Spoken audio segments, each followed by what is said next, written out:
Chat, I'm doing my horse dailies. Chat, I'm doing my horse dailies. Hello, there's no music right now. I'll fix that. I'm doing my horse dailies. Hold on. I have two roles. I'm gonna do it because I don't, you know, I don't care. I got 2 roles and I just want more stars. Let's see. What do I get?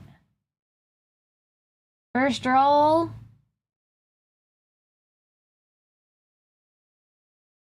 What is it? Fuck. It's just winning ticket. Ah! I'm playing on my phone, by the way. You can't see this. Second roll. Agnes. What a waste. What a waste. What a waste. Okay. Hi. Anyway, I'm normal now. I'm normal now. Once my tracking kicks in. Chat, is this real? Unfortunately, it is. I have this horrible disorder called I have a lot of hubris, which causes me to do shit like this. So, yeah. But welcome everyone. Today, let me put on music. I'll put on this one. No, we'll do cheery. There we go. Hello, I have hubris. Today we're going to be ranking all 135 EU5 dev diaries. Now, see, I've been meaning to catch up on the dev diaries for a while, but I've never really got around to it. So instead, I just decided, you know what, I'll do a hell stream. Corbet's been doing hell streams and they seem quite fun. So I'm doing a hell stream. But yeah, that's what we're doing today. We're doing a hell stream. Everyone's gonna suffer. It's not gonna be fun, but that's why we're here. How much are you gonna read of each? All. Not out loud, obviously. That would take hours. But I've done the math. If I spend 5 minutes on each, that's 11 hours. Which is pretty good. So, yeah, I have 5 standards by which I'm going to judge them on a scale of 0 to 5. 5 being S tier, 0 being F tier, and then I also I don't know enough to say because I don't know enough about certain areas of history and don't feel like I can really say anything. But my my standards are attention to historical detail, compelling mechanics, fun factor, storytelling potential, and improvement over EU4. VOD watchers skip 20 hours to see the ending. Yeah, pretty much. But that's what I'm doing, basically. We're gonna go through each. We're gonna judge them. Can you do a soundtrack review as well? Yeah, we could do that. We could put that in there. So yeah, welcome everyone. Alright, let's get started. I'm also doing all of this in OBS. These are OBS windows, not like actual windows, so... Haha! It'll be great, it'll be great. So I have to read it in here, annoyingly. There's nothing I can do about that, but... Which means it's very small, and I can't make the text bigger, and so I'm just going to have horrible, suffering eyes. This is the eye strain stream, really. But yeah, let's see. So, first, of course, we gotta start with Tinto Talks 1. Tinto Talks 1. So, this is the one, I've read this one. This is the one where they just introduce sort of, what they're doing with EU5. So, let's see.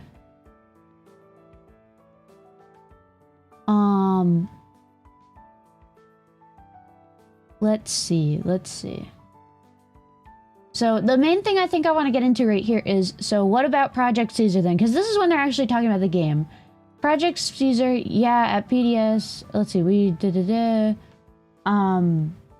oh yeah, sorry, this is Project Caesar. So, let's see. So they started writing it in 2020. That's a good sign. And they're adapting the lessons learned from what had worked well, what had not worked well. Okay, that's good. This is a good sign of improvement. Today though, even though, let's see. Believable world. This is sort of what they think they're going to like prioritize, I believe. You should be able to play the game and feel like you are in a world that makes sense, which feels rich and realistic, while not making the gaming less accessible. Features should be believable and plausible and avoid abstraction unless necessary. So this is good in terms of historical detail, but it might be detrimental in terms of mechanics, I think. Project Scissor, yes. Setting immersion. Our games thrive on player imagination and what-if scenarios. This is good for storytelling. Replayability. This is good mechanically, I guess. Yeah, different mechanics in different parts of the world. That sounds right. So which games do you think represent these pillars well? Okay, cool. Dev Diary 1. Now we can go over here. So, and also, I want to just show you. I put them all in there. They're all here. There's all 135. Actually, they added one today. They added a new one fucking today. So, I'll have to add that. But, alright. So first things first. Does it show attention to historical detail? I think yes. I think yes. Because it does mention that. Does it get into the mechanics? Not at all. Does it get into the fun factor? Not at all. Does it get into the cool factor? Or the storytelling? I guess? Like half point on that? And then it does get into the improvement, how they're improving over the last game in terms of, you know, what's better. But so, that's 2.5. So I'm gonna put this in C tier. So it's cool, but I don't think it's pretty, like it's not really a substantial dev diary. So we'll put it there. All right. Dev diary number 2. Okay. This is a pretty big one, I would say. This is a pretty big one. Welcome to the second week of Tento Talks. Now they're talking about maps. Let's begin with the projection we chose for this game. In the past, we've used the Mercator or Miller projection, which have some severe drawbacks, as you are well aware of. As we were restricted to a cylindrical map, we had to pick the least bad of them, which is why we went with the Gall stenographic projection. I will say, I do quite like... Yeah, shut up, car outside. I quite like, in terms of improvement over the last game, I like this projection, specifically because it gets the latitudes right. If you'll look, you can draw a line through New York, Madrid, Istanbul, and not quite Tokyo, but... Yeah, actually, I think Japan's a little far down, but I don't know. But you could basically draw a line through all these cities. I like that. In the past game, you couldn't actually do that. Because the Americas were like shifted upwards for the sake of space, and I do like that. So I think that's a good bit of improvement. And then in most of our games set in the past, we've used the word province for the smallest piece of clay on the map. However, the game design we were doing, okay, so the map is much more granular. I do, in theory, like that. I hate the word location. I think location is fucking stupid. Just call it like town or something. Town, village, city, whatever. That would work so much better. Why is it a fucking location? Why is it a location? That's awful. I hate that. I am a little worried though mechanically, I guess, just because it does seem like, do we need that granularity for, or rather in terms of fun factor, because do we need that granularity necessarily? Or does that just make it unnecessarily complicated? Is this just a troll Corbett? No, this is real. This is real. Location is accurate? It's stupid. So, this isn't much of an improvement, I would say, in terms of, there's already, like, all of this exists already in EU4, it's just they're adding a location, which I don't like the name of, but let me give an example. Why did we go into such granularity on a map like this? Well, this is entirely gameplay driven from making a deep engaging gameplay peacetime possible. That's a fucking mouthful of a sentence. Negative points for wordy sentences. To better control the place of the game. We've tried to make provinces as historical as possible when it comes to borders. I like that. That's good. No more square memo. So is the entire globe divided into tiny locations? No, there are 4 types of location. Interesting, actually. I didn't know about this. So for the first type of the location, it's a more uniform size. For a land location, this would be the normal location that can be settled. And for a sea location, this would be a coastal sea location, or any location adjacent to a coastal sea location. Okay, so they've got like this sort of thing. They've got like these little coastal seas, which are small. That makes sense. I do like how you can like sort of, you know, navigate more precisely when you're closer, I guess. But also slower. That does seem cool. The second type is the sea current location, which connects coastal areas with each other, allowing faster travel in one direction. Oh, okay. So that's interesting. I'm not sure if that'll be good in terms of fun, necessarily. Like, that seems historically pretty interesting, or mechanically pretty interesting, but I'm not sure if that'd be fun, because it's like, what if I want to, you know, send my ships there? Oh, sorry, I can't. I have to send them the other way. Sorry, I have to send them all the fucking way around the Atlantic instead. I'm not so sure about that. I would be curious to see it, but I'm not so sure. The third is what we call an impassable wasteland. So, okay. Finally, we have what we call passages. These are land locations that are not settled, that cannot be settled by anyone, but can still be traversed by an army with some insanely heavy tradition or allowed trade to pass through. Think of the passages across the Saharan Desert. I do like that, because it was stupid how we have, like, Tuat or something, and it's just like, that should not be what the province looks like. Oh, hello? Second monitor? Second monitor, Jan? Okay, you're back. My second monitor decided to stop existing for a brief second. Well, good for her. Good for her. Alright. Where are we? Cool. Speaking of desert, in a lot of our games, we define each province as having a single terrain value, like forest, tundra, or desert. This is rather limiting. True. What we have done in Project Caesar is take a deep look into how we did this in Victoria 2, where we had to split terrain into topography and vegetation, and take it further. We have 3 different values. Climate, topography, vegetation. I like this. I do like this. This is a cool mechanic. This is a very cool mechanic. But it says they're going to talk about that much later, so we won't really think about that. So, okay. So let's get to ranking it. So, in terms of historical accuracy, I think... I don't know. I'm of 2 minds in this. Because on the one hand, I do think, like, right, those places did exist historically. So, you know, on the one hand, you can be like, yes, there should be little areas. But on the other hand, does that matter historically? Like, does that, not even in terms of just, like, game mechanics, but does it matter, like, if you're like, you know, running an empire, do you need every village to be, like, you know, particularly known? Or does it work on a less granular scale with, like, provinces? I'm not sure about this. I'm really not sure. I'm gonna say no in terms of historical compelling, or historical detail and accuracy. Because while it is detailed, I don't know if it's really, like... I don't think it works. I don't really know if it works. I'd have to see.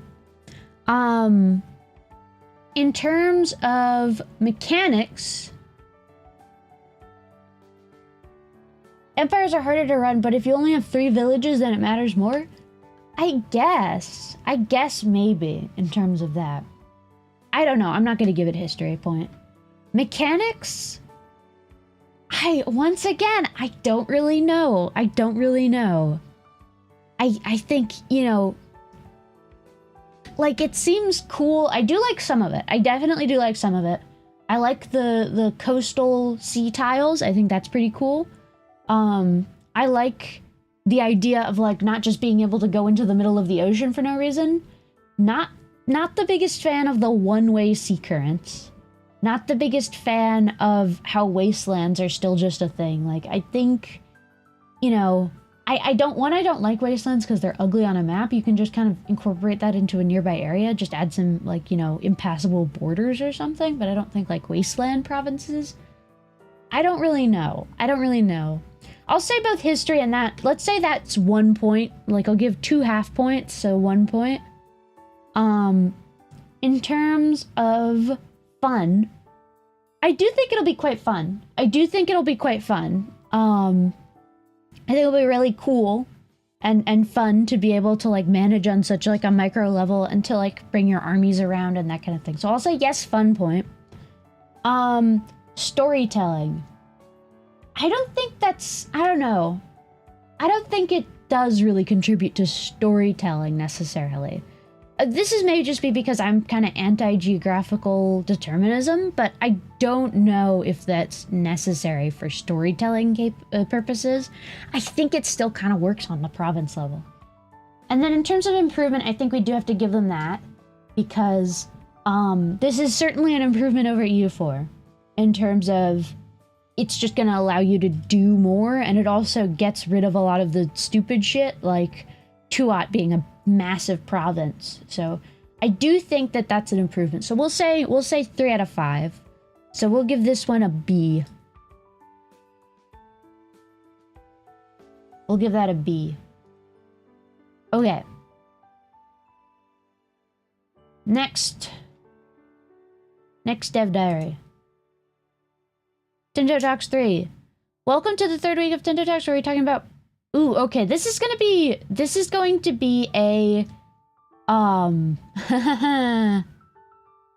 to be a controversial one. Guys. This is the one about, I think, population. So let's see. Population, the simulation of the population will be what everything is based upon. Ooh, I don't know about that. Ooh, I really don't know about that.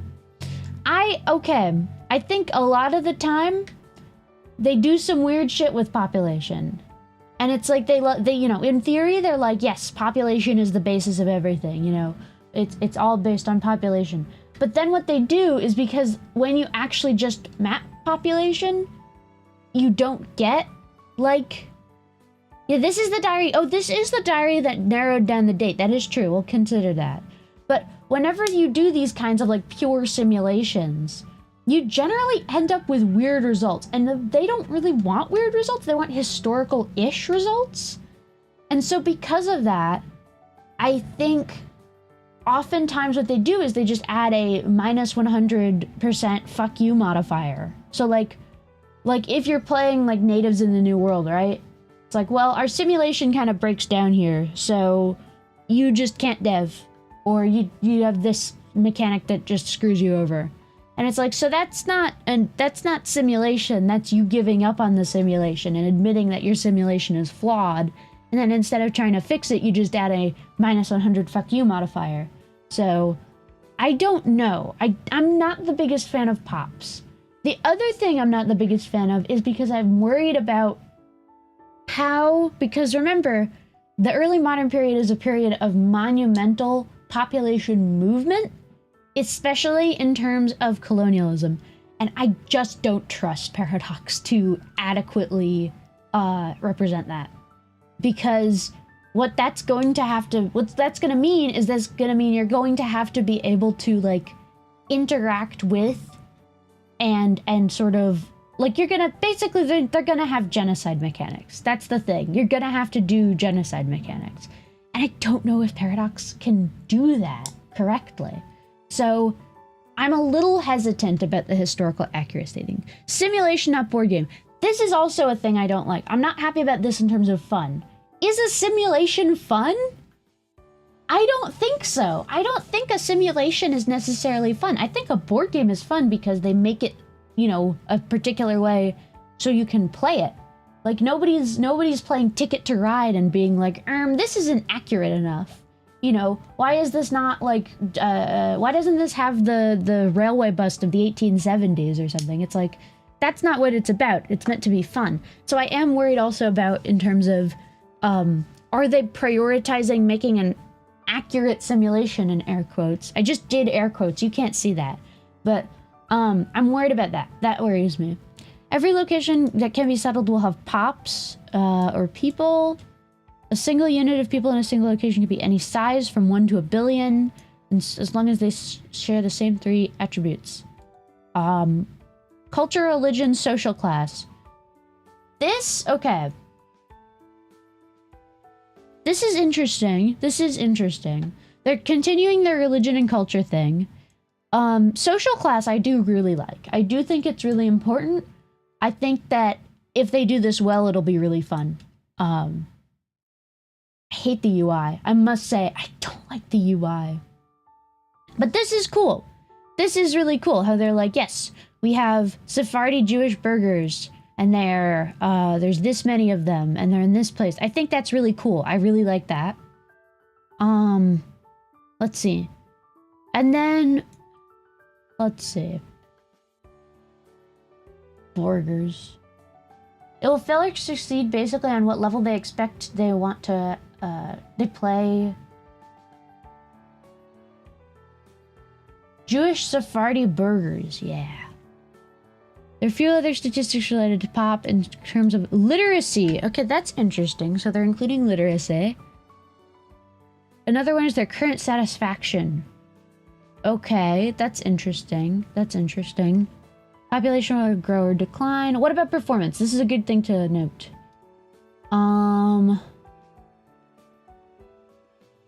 Let's see.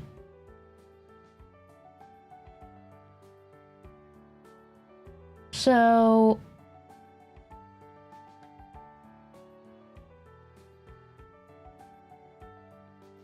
okay. So they say that it won't impact gameplay. That's good to note. And then they do have these like charts. Okay. All right. Cool. Let's rank it. Okay. In terms of history, is this your first time going through it? I've read some of them, but not all of them. So in terms of history, I'm not going to give it the history point. I'm not going to give it the history point because I don't think population is as important as they think it is. And if it is important, it's not in the way that they're going to do it, from what I gather. And I don't like that. So I'm not going to give it a history point. Mechanics. I like mechanically the idea, I guess, of especially, yeah, we're still on number 3. Don't worry, we're not going anywhere fast. I like mechanically, no. I don't know. I don't think I can give it the mechanically, actually. I don't think I can, because I think mechanically what it's prioritizing is simulation, and I don't want simulation. I want a game. So I'm not going to give it the mechanical points. Fun factor. I don't know. I really don't think I can give it. Why population no matter? I think just that there are other sort of currents in history that are more important than pure population simulations. And I don't know. I think that I don't know. I think it might lend itself to Malthusianism also. And I'm worried sort of about the implications of what they're doing. In terms of in terms of fun factor, I don't think pops are fun, is the thing. I don't think it's fun to have to interact with pops. They're just sort of like I feel like you could do other. Oh, Remy has just sent me a thing. Haru has won a senior racing horses race. That's nice. China would feel like China if they had a bigger population than most. See, that's the thing though. I think that that's not necessarily the most important thing. I think that there are other things that they can simulate in ways that they can abstract it that would maybe be better. I do think abstraction is quite useful. So I'm not going to give it a fun point. I'm not going to give it a fun point. And then cool factor. I like to watch number go up. It gets a sense of development. Cool factor or storytelling factor. Again, I don't think that really fits. I don't think pops really tell a story. Especially not with the way that I think they're gonna do them. I think I can only give it in terms of improvement because it's better than development. It's totally better than development, so I'll give it 1 point. I'll give it 1 point, but that's it.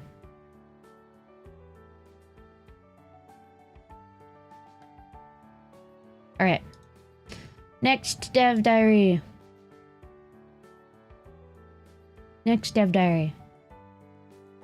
Okay. Government. 5 different government types in game, which determines what type of mechanics you get access to. As, for example, a republic does not have access to royal marriages, and a steppe horde has different view on how war, peace, and conquest works. So, okay. This is the same as EU4. This is literally just the same as EU4. This is fucking exactly the same. This is not even an improvement.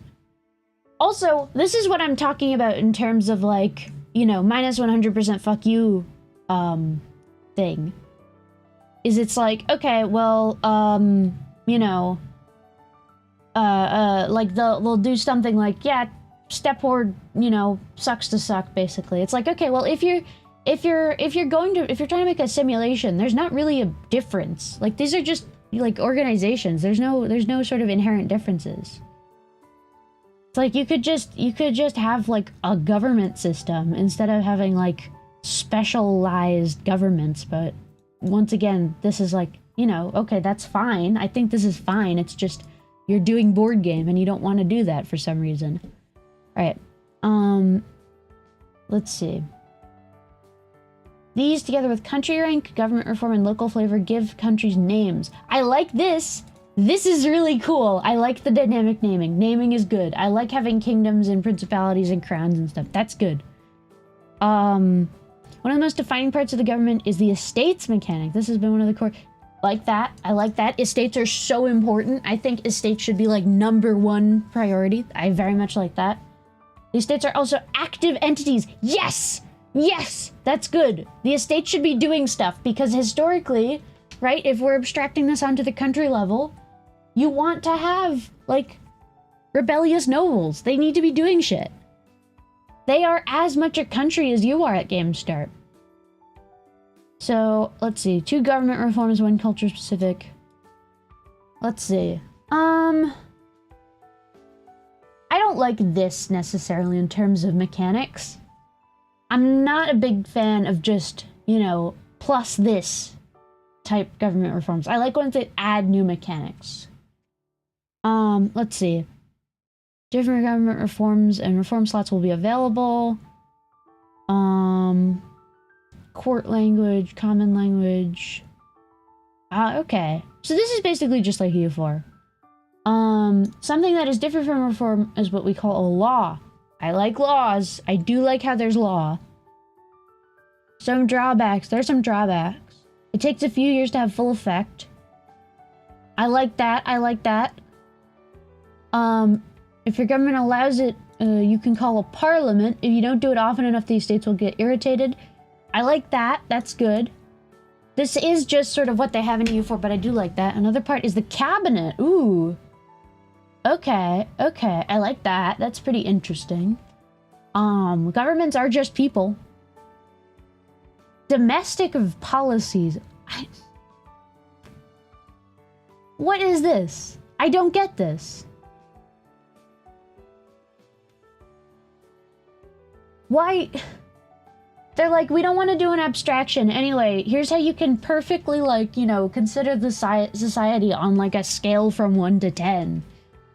I don't like that. I don't think that's an improvement, necessarily.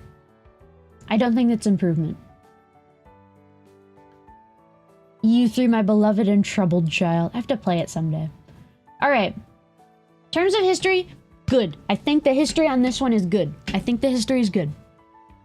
In terms of mechanics,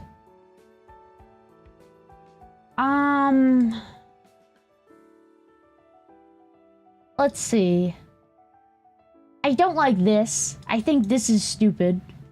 I do like the cabinet, and I like the estate system. So...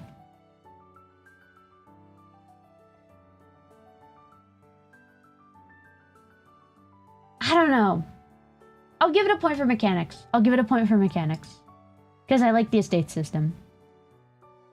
In terms of fun, I do think it'll be fun. I think that sounds fun. I like the idea of having to sort of tangle with my estates more. And I like the idea of having the estates be more active players. I think that's a good mechanic. So I'll give it a fun point. In terms of storytelling, I don't think that the sort of... I think the estates lends itself pretty well to storytelling, but I don't think that the societal values, like, ticker is good for that. But I'll say yes. I'll say yes. The one thing I won't give it is I don't think I'm going to give it an improvement thing, because it is basically just EU4. Like, they've just taken EU4... Like, sure, there's a cabinet, but that's it. It's just EU4. Like, they kind of didn't really change it much. How would you represent societal values? That's not really, like, a thing, I don't think. What do you mean by storytelling? I mean the ability to sort of weave a narrative out of the mechanics and the history. So, like, can you... Is it just like, oh, random shit is happening? Or is it, like, there's a clear line from this? I could, like... You know, write a history book about this, basically. Can't wait to play Greenland. Woo! So I will give this, because it has 4 points, I'll give it an A. I'll give it an A. Alright. Next. Estates! Let's go, let's go. I love estates. I fucking love estates. I love estates. Estate is me. Oh, you mean estate. This quote is not real. He never said that. The actual quote is, I die, the state remains. There's a Rosenkreutz video about this. Anyway. There are 4 estates. I think they changed this later. I think they added more. So I won't really consider that. They map 1-to-1 onto social class.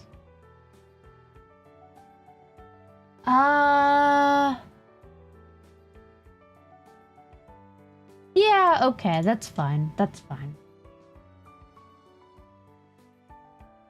Each estate gains power based on the amount of population belong. Once again, they're on that population the population simulation thing. I don't think that works. I don't think the reason that the clergy had power was because they had a bunch of serfs. I think it's because they had a particular sort of social magic that other estates didn't have access to. So I'm not a big fan of that in terms of mechanics. Or in terms of, I guess, more historical accuracy. Every 1,000 nobles gives 50 estate power, while 1,000 peasant merely give... Once again, this is the what I mean by the minus 100% fuck you mechanic. It's like, okay, why? What like inherent factor about peasants? Why are peasants less powerful? Like, for what reason? And the reason is because, you know, it's a matter of many things in terms of institutions of governance, in terms of, like, literal military power, in terms of the sort of ideological justifications. Like, there's real reasons why peasants were less politically powerful because of wealth. Wealth is another important one. But why is it just... I don't like that it's, like, not based on anything. I guess you can, like, as a default. Why is that the default? Why is that the default? Why isn't it, like, you know, the same? And then... I don't like this. This is not a big thing that I like. This I don't like. The total power of the 4 states and the crown adds up to... That's... Yeah, that's how math works. Let's see. More crown power means you can sort of do more... And you need the estates to be satisfied. Each of the estates has a current satisfaction and an equilibrium. That's the same as EU4. Satisfaction is below 25. Okay. What impacts the equilibrium? Ooh, I like this. This is good. This I quite like. Free mobility for peasants. Allows peasants to migrate, yes. I like this kind of thing. This is cool. I think that that's how it should be. It shouldn't just be minus 10. I don't like this. It's like, why is this just plus to 1.0, you know, or 0.1 freedomness? There are many different privileges. Let's see. Yeah, okay. So, are you suggesting peasants migrate? Maybe. Maybe. Okay. Historical accuracy. No, I'm not giving it a point for historical accuracy because I think that the way that they're abstracting it is stupid and ahistorical. There's no reason that peasants should just be, you know, minus 100% fuck you modifier. I think that's stupid. I really think that's kind of stupid and ahistorical. Make it based on wealth. Make it based on, you know, like I like how in Victoria, for example, the political clout of different groups is based on how much wealth they have. That's cool. I think that's a good mechanic. It's not just like landowners get 1,000,000% more influence, sorry. And then you have to deal with that. Like, if it's like, you know, peasants have 0 wealth at the beginning of the game, and if you want to fight against the nobility, you're gonna have to empower them by making them wealthier. That I like. But if it's just peasants are minus 1,000% because fuck you, I don't think that's historically accurate. Also because in this period, this was the heyday of the commune. You know who had lots of power in this period? Peasants! They had tons of power. They were revolting all the time. There's a whole fucking book about it. Peter Blickel's Deutsche Untertanen ein Widerspruch. German, obedient Germans a rebuttal. Like, there's tons of important stuff about, like, peasant organization. And I think that just being, like, negative 100% fuck you modifier for peasants is not accurate. I also don't like it mechanically. I think mechanically, it is not everywhere. No, that's fair, but, like, that's a thing you should simulate instead of just saying, nah. Mechanically? I don't know. I don't know.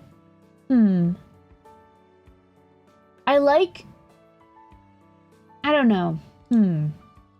This is tricky. This is tricky. I like this kind of thing where it's like the privilege actually do something. We need elderman representation? Real. Would you feel that wealth is just a far better modifier?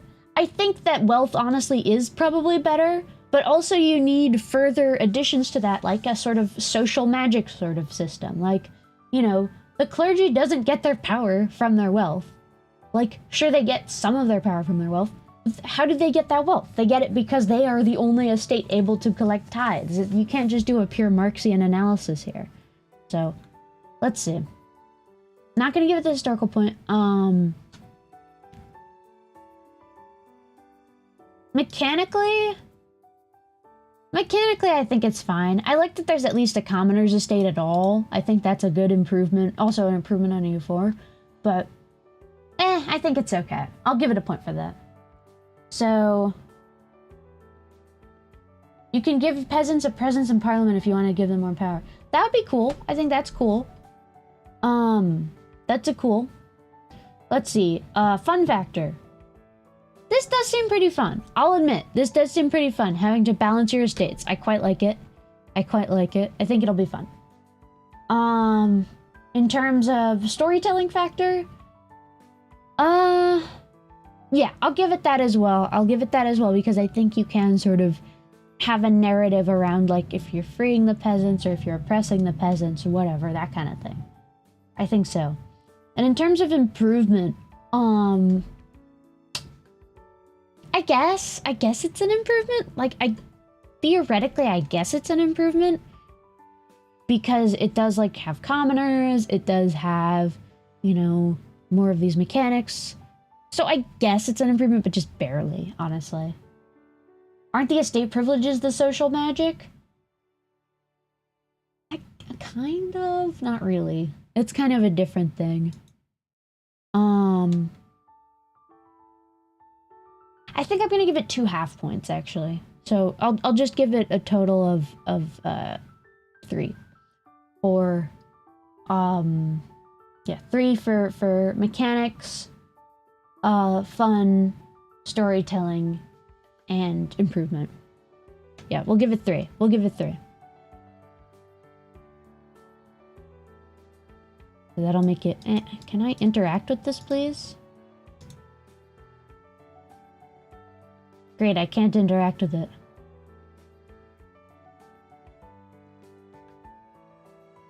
There we go. B tier. Which estate should be empowered for best outcomes? The peasants, Conrad. Alright, cool. Next. We're making good time. It's been almost an hour and we're on number 6. Let's see. Welcome to the 6th Tinder Talk. We're talking about... Oh, feedback. Ooh, feedback on this. I like this. I like that they're able to do improvement on what they said. That's a good thing. I like that. We'll delve into 3 concepts that are rather new to our games. We'll talk about locations a bit more. Not every location on the map is the same, especially not in terms of such a scope. 2 upgrades that can be done to it. First, you can find a town. It's called Found. Come on, Johan. English better. You can found a town in a location which allows you to increase the population capacity in the location, allows for a completely different set of buildings rather than a rural settlement. That could be another one, settlement. Just call it a settlement, not a location. I hate that. Finally, you can grant city rights to a town. That's good. I like this. This is a good mechanic. This is historically accurate. This is an improvement. Love that. Cities should be actors, which allows for even further advantage. Now, you may wonder, why don't I make every location into cities? Because the cost and the population requirement. That's cool. That's cool. That's cool. And then there's control. This I really like. I really like the idea of control. I think it's... Can cities be actresses? Of course they can. There should be an is me estate. I like control as a mechanic. I think it's really good. I think the idea of not actually having a whole lot of control over your far reaches of your empire is a good idea, because when we have this sort of lines on a map abstraction, we tend to forget that it's not all sort of like uniform. I like this. Proximity to the capital. That's good. That's actually quite a good thing. Another source of authority. How much value you can get out of it. How much taxes. This is good. Control is also better than autonomy. Yeah. I feel like autonomy is good. Autonomy is good. Control is bad. There's a connotation to it. So what is proximity? Proximity is good.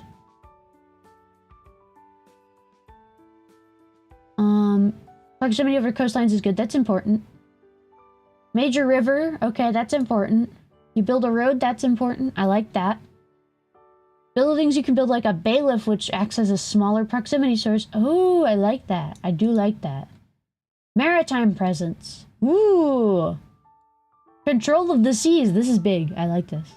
Placing a navy in a location helps improve it quicker. Yo. I do like this. I quite like that. Yeah. This is fucking good. I like this one. This is a good dev diary. This is good. I like this one. Okay. Historical accuracy? I think yes. I think yes. I like the idea of representing better how much control different areas have. I think that's good. I also like the cities. I think that's historically accurate. I like the towns. I like it. I like it. History point. Get that. Mechanics. I think the mechanics are good here. I think mechanically it's a compelling way to interact with the history. You have to manage your control. You have to, you know, there are costs and benefits of like having a bailiff to improve your control versus having more nobles. I think that's good. I really like that. That seems like a good thing. In terms of fun, I think it'll be quite fun. I think it seems fun. I think it seems really fun. I really want to play around with this. I really want to do like the whole, you know, trying to build up my control, that kind of thing. I think it does seem fun. In terms of storytelling, I think so. I think so. It lends itself to an absolutist narrative, And I think that that's something that is lacking in EU4 right now. I think it's pretty good.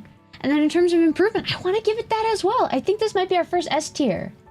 I think this might be our first S tier because I like the improvement of control being based on stuff like all this, like levy size, market protection, like the naval control. I like that. I very much like that. I don't know. I think it's good. How do you feel about the graph on the Dimmy is just Dimmy and not Dimmy commoners or Dimmy burgers? I mean, I think that makes sense. In the same way, actually, this is my controversial take. I think there should be a Jews estate. I think there should be a Jews estate, not because, you know, like Jews are some separate caste of people. Well, they are in medieval society, but because, you know, the way that society, like state entities interacted with their Jewish population was in a very corporate way. They didn't interact with them in the same way as other groups. And I think that that's something that should be represented because, I don't know, I think that's just historically important. Juice? I like juice too. Yay! Yippee! But I do think that's useful because this isn't about class. This isn't a class thing. This isn't like we're representing classes. This is we're representing estates. Maybe for a DLC. Yeah, can we get our Judaism DLC? Oh, I literally, I said this the other day, but I saw that the new Victoria 3 DLC, the new Victoria 3 DLC that's coming out next is going to be about the Balkans. So I literally messaged Jonathan and I was just like, hey Jonathan, here's 2 really cool videos about Judaism in the Balkans and I think you should pass them along to your devs, please, because I want there to be more Jewish stuff in the game. And he was like, yeah, sure. So if there's a Jews of Salonika thing or Jews of Romania, that would be cool. And also, I helped. Then they would need to do that with all special trading groups. I think Jews are kind of unique though in that way. In a way that I don't think you need to, like, of course there are other sort of similar things, but I think just in terms of like the sort of story that they're trying to tell here, I think Jews uniquely need to be represented mechanically. It's not wrong, but what about India? Well, like in India, for example, they have like a Jain's estate, which is like, that sort of serves the same purpose. But yeah, anyway, I really like this one. I'm giving this one an S tier.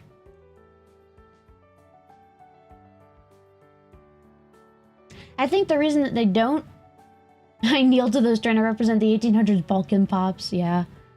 No, I think the reason that they don't represent Jews is because they're really touchy about it and they don't want to do it wrong. Ghetto unique buildings? See, that's the thing, is like, I think that kind of thing of like, hey, actually, your policy towards your Jewish subjects is really important because it determines a lot about your economics and your sort of cultural policy and your toleration and what kind of, you know, whatnot. But also Paradox doesn't want to have, you know, ghetto building simulator. They don't want to be known for that, and that's understandable, I think. So, I don't know. Okay. Economy! We're doing economy now. I'm an economic historian. I love this. Every month you have running incomes and expenses. Cool. Cool, cool. Doesn't make sense to have too deep economic gameplay. I'm cool with that. I don't think you need to have a Victoria type system, especially in a non-globalized world. Incomes. The bulk of most country incomes will come from taxes. Every estate has a possible tax base. Okay. You can attempt to tax them from, but every estate has a maximum tax, depending on your laws. The higher you tax, the lower their satisfaction equilibrium becomes. Here's my question. Does this come from somewhere? Does the tax come from somewhere, or is it just created out of the ether? I wish they added tariffs to the game. That would be cool. Well, it's more embargoes, which they do have in EU4. Tariffs aren't really a thing yet. Like, I guess towards the end, but it's more just embargoes. And there's like, well, they're not really, there are tariffs, but they're more like port dues and like inspection fees. It's not like we're going to charge 20% on all cotton being exported to Venice. Also protection fees. Protection fees are big. We have minting. I like minting. Minting is cool. I don't know if it's properly represented though, with just this, because that's not how minting works. There should be for Age of Global Trade, I guess. So I don't know about this minting. I don't know if, I don't like the just, you know, minting out of nowhere. Because on top of the fact that when you literally do need, like, actual, you know, like, you do literally need metal to mint. Charters and monopolies. Actually, funnily enough, those were kind of awful. Like, even just for for making money, because if you think about it, a monopoly is actually just a rent. You're just renting the ability to do something. And rents are generally seen as one of the least efficient ways of, you know, generating economic activity, because there's no reason that you don't need to be paying that money.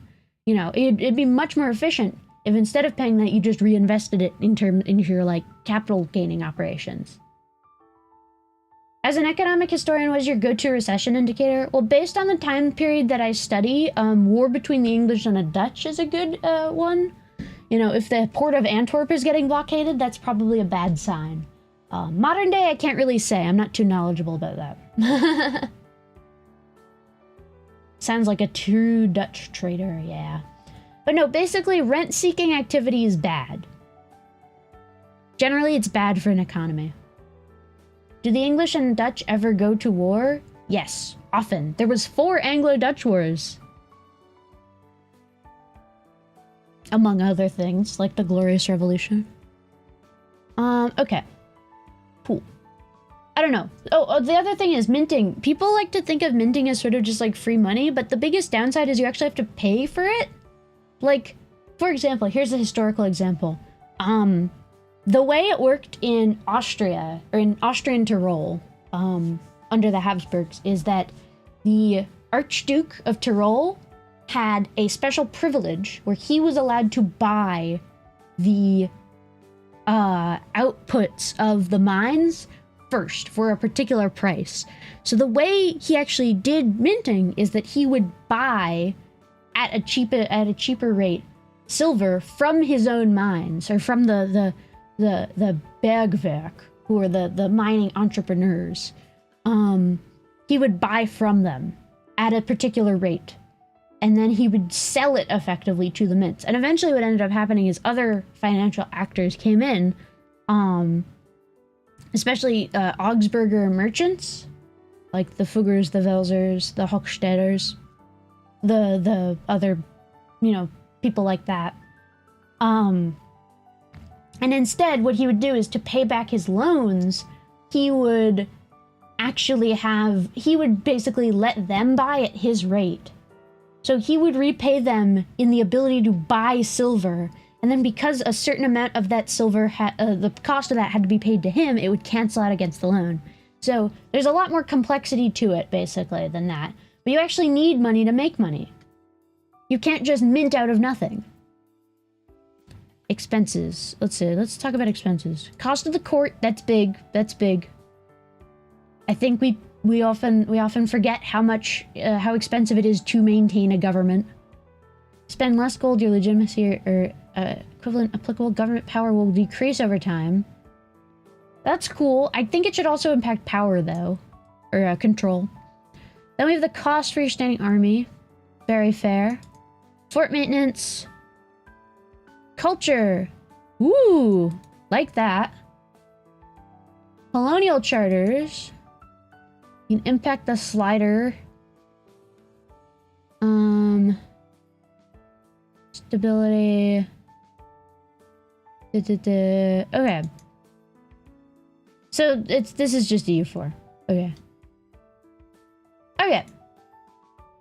Historical, it's not necessarily to the level that I would really wish for it to be, but I'll give it. I think it's pretty good. Mechanics, I think it's also pretty good. I like the different incomes being represented as like a way to sort of like you can do different taxes. I think that's pretty cool. Selling food. I like that you can do all these sliders. I think that's a fun way to interact with it. I wish it was a little bit more, like, I don't know, less abstracted, I guess? In terms of, like, hey, you know, you should be able, like, how much you spend on colonies shouldn't just be like, I decide to spend less on colonies this month. It should be like, you know, based on modifiers and stuff. But whatever. That's just me wanting too much. So we'll give mechanics. Fun. I don't think this is fun. I don't think having to manage a fuck ton of little sliders is fun. Like, maybe, but it's like, I don't know. Is this really what you want to be doing? Like,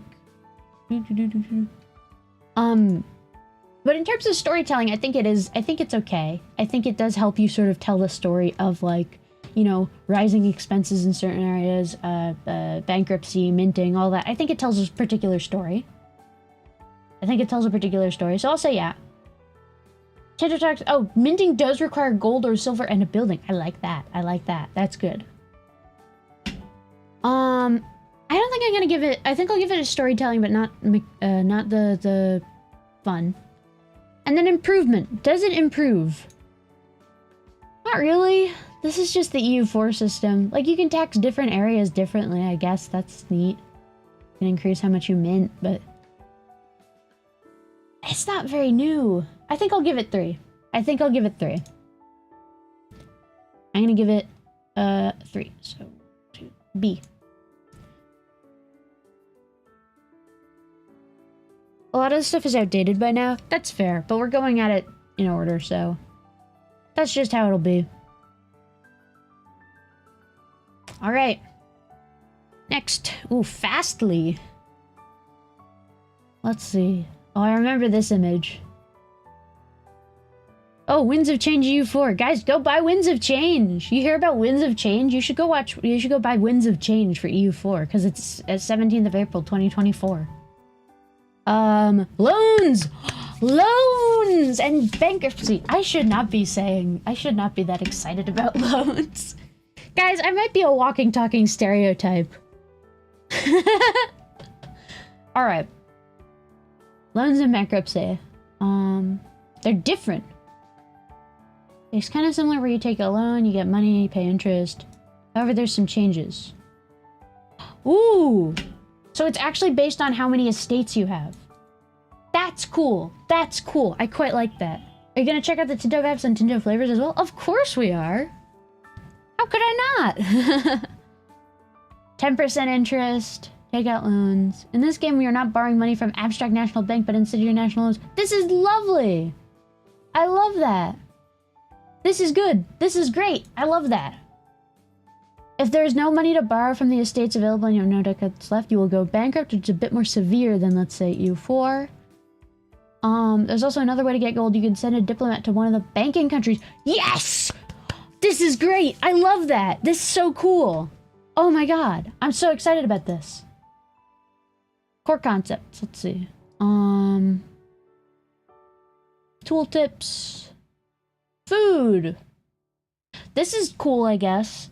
I like the food stuff. You know, you have to actually feed people. They're not just development points. Taxes. Let's see. That's pretty nice. I like it. That makes banking more interesting. So much more interesting.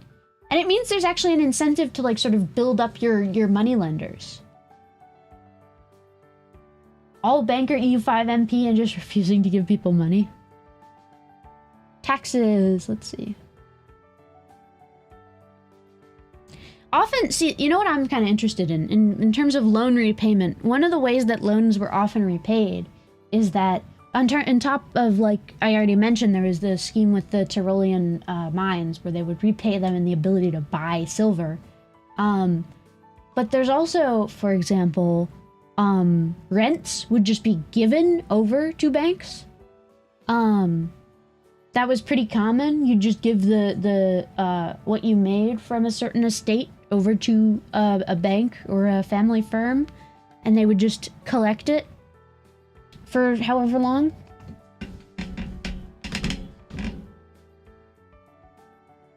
let's see. Oh, so tax is based on control. Like that. Tax rates.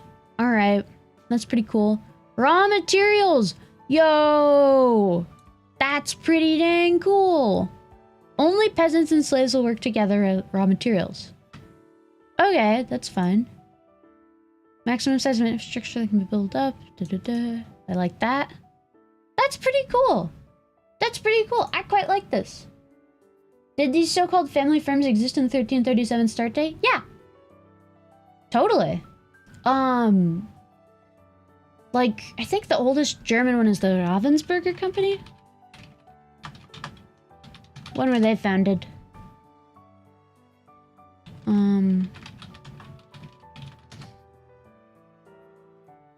No, not the German puzzle game makers.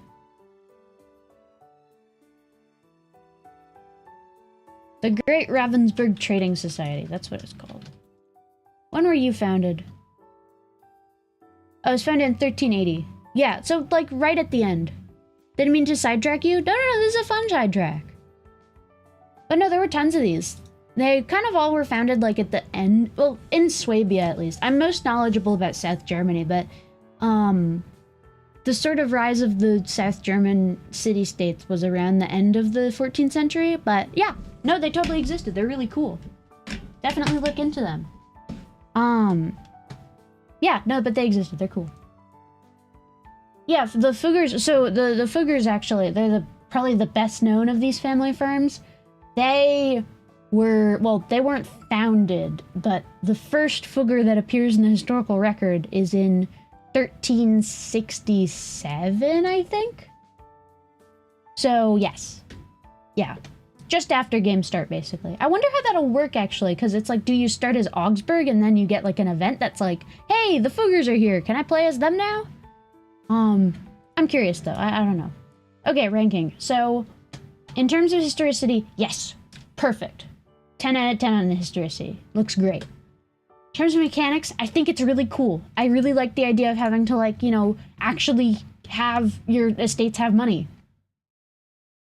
That's really cool. I like it. It's also not too complicated. Like, I could ask for more, but it's not too complicated.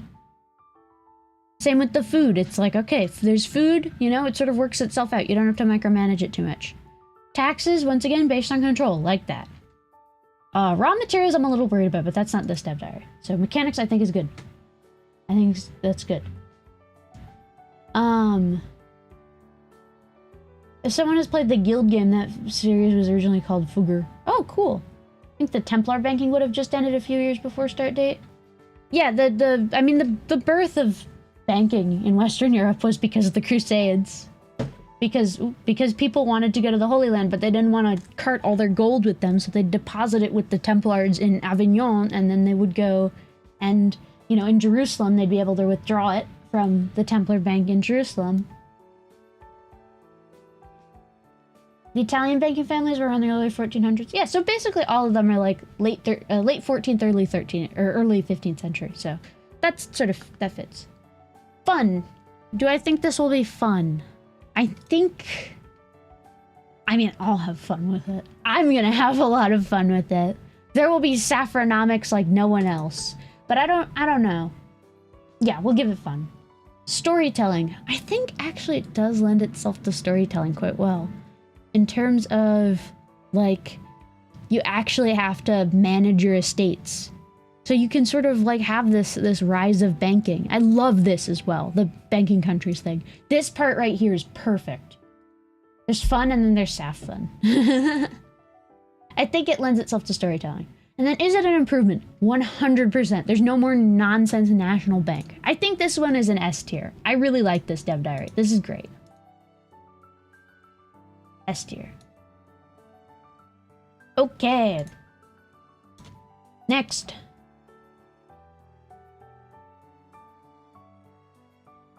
What is this? Construction. Okay. So you need lumber to expand the mines. Construction requires materials. Okay. Is this strictly necessary? Like, in a game like Victoria, yes. But in a game like this. Is it strictly necessary? I don't know. Building a light ship in the Age of Renaissance requires naval supplies, lumber, weaponry, copper, tin, and metalworks.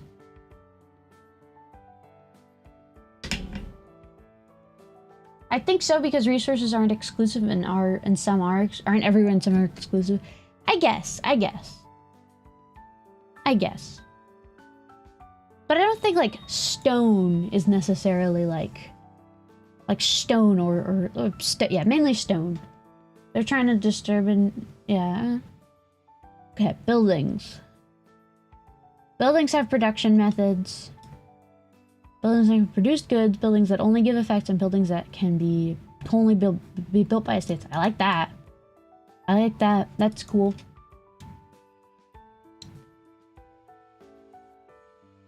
So what about producing buildings? This is where the truly fun part of the economy starts. I like that. There's gonna have to be good UIs though. That's the thing. I need to be able to see exactly the problems. If X material is rare, then why not account for stone and lumber as well? I guess. We have buildings that purely give an effect. And they require stuff too. That's quite interesting. Production methods. Oh, so you can change them. Okay, so it literally is just like Victoria then. Wait a minute, this is just Victoria. There's also employment, okay. Profit. Are there wages?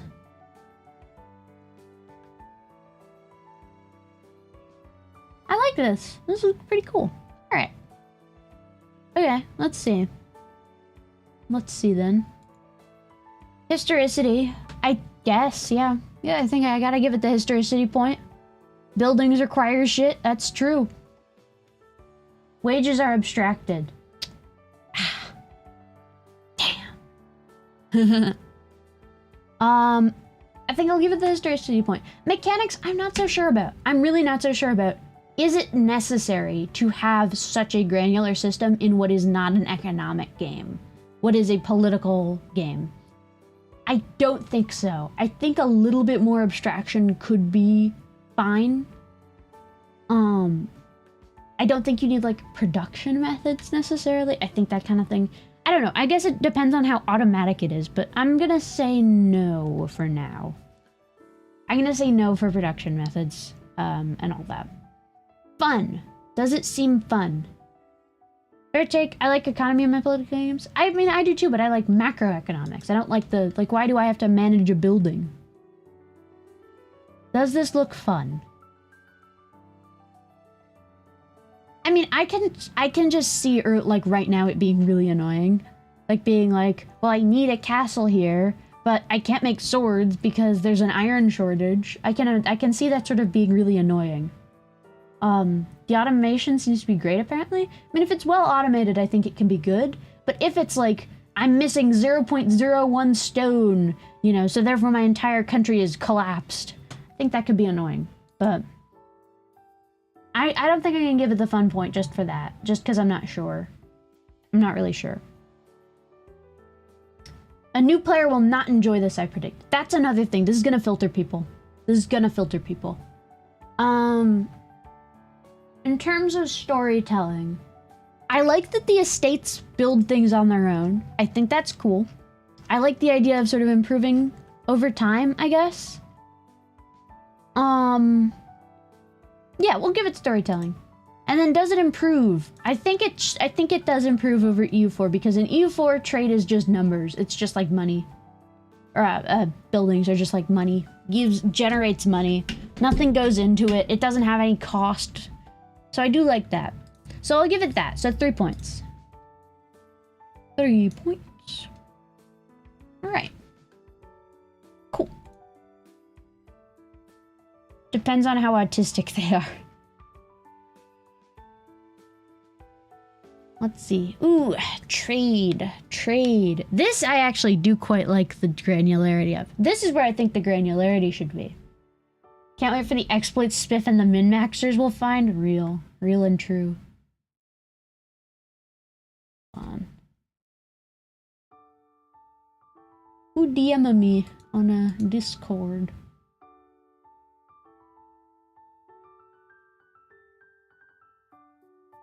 Trade is 100% improvement. I like this. This is already good. Markets and trade. Markets, they're dynamic! Dynamic markets! Everyone, round of applause. I love it. We love to see it. There's no reason that, like, random ass medieval markets should be as important as London in, like, the when does this game end? Fuck it, like 19th century. Love that. Love that.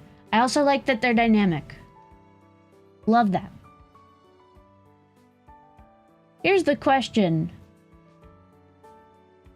Do they change direction? Can things flow from, like, how do they flow? Let's see.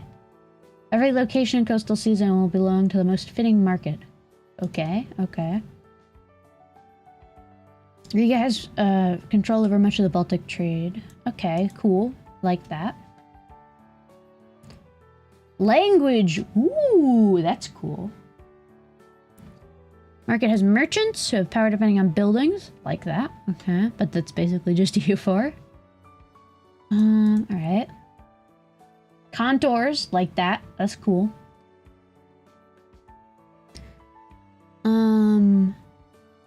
As you can see, every good has a local price and a supplied versus demand value. That's cool. I like, I love this chart. It just looks sort of like 10. Alright, here. 10. Cheap beer. Must be paradise. Prices change each month towards target price. I like that. I think they're probably gonna have to take some, as long as they don't reintroduce having to send merchants like in EU3, yeah. There's no direction, but there's range. Ooh, that's cool. That's quite cool. I hope that they have... I hope that they do it well, because I know in Victoria 3 it's been very annoying until they added the world market.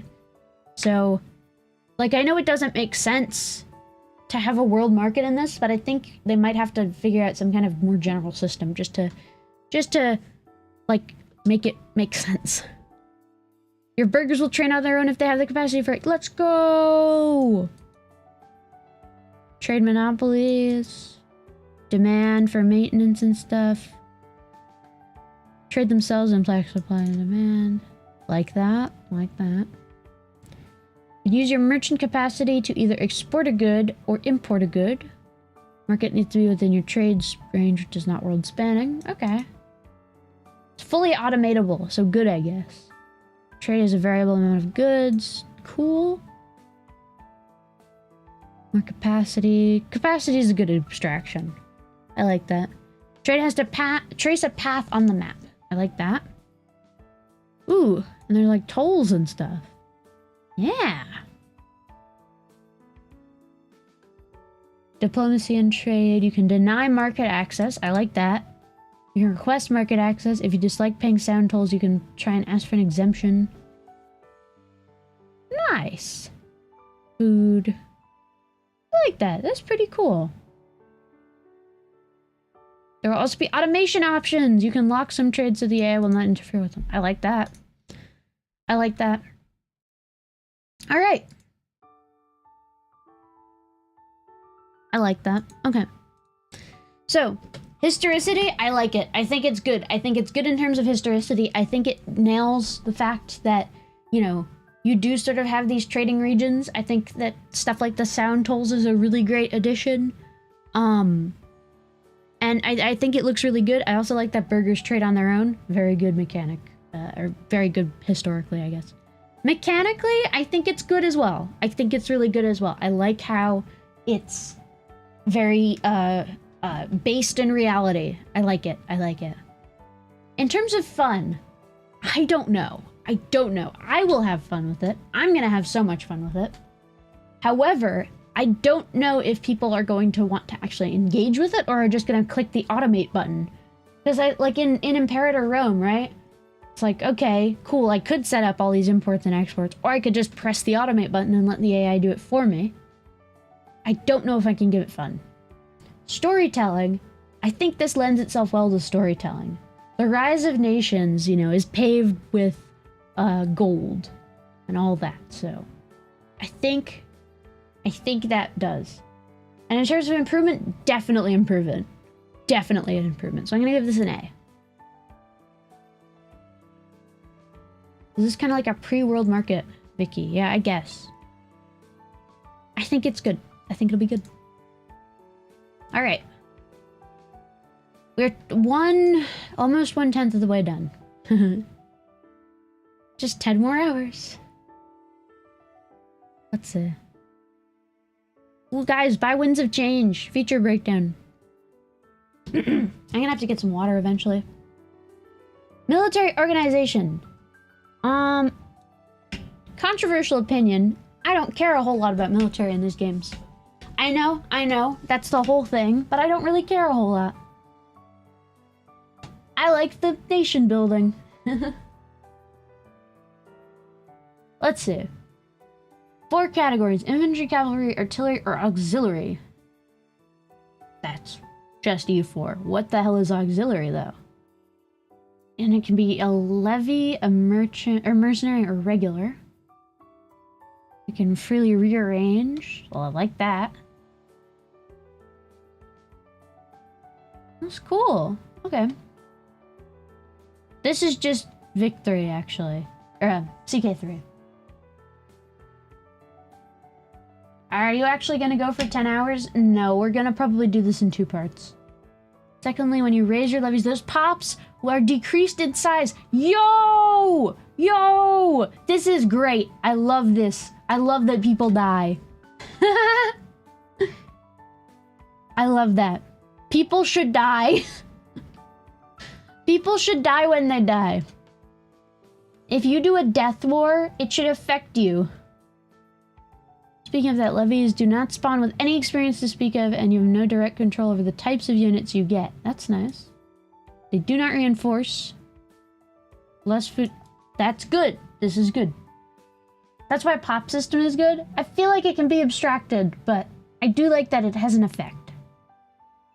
Mercenaries. There are many mercenary companies available. 2-year contract. You can extend the contract if you desire. Okay, cool. Regular regiments. Your army consists of regiments that you do not want to disband. Usually these are the same type of building. Provide you with manpower. As they just go by, you can only have... Speaking of manpower, it is generated by buildings. Okay. Why do we need manpower if we have pops? Well, manpower represents the more or less semi-trained men. Oh, that's cool. That's cool. I like that. That's pretty cool. I like that. I quite like that. Manpower isn't just people. It's trained people. Are we going to see a shift from levies to standing armies? That's what I'm thinking, right? Because you'll get more of these buildings. Can recruit regiments here. Yes. I hate the UI, though. It's so ugly. Why is it like what is this font? One other aspect to take into account is that Project Caesar does not have force limits, but instead you're limited by how many you can maintain. That's good. Force limit is stupid. I hate having a minus 100% fuck you modifier. Why is my 29th regiment 10 times more expensive than my 28th? They have discipline, tactics, morale, and power. This is just EU4. That's just EU4. And you can drill them. Okay, so in terms of historicity, I like it. I like it in terms of historicity. In terms of mechanics, now there is force limit. Never mind.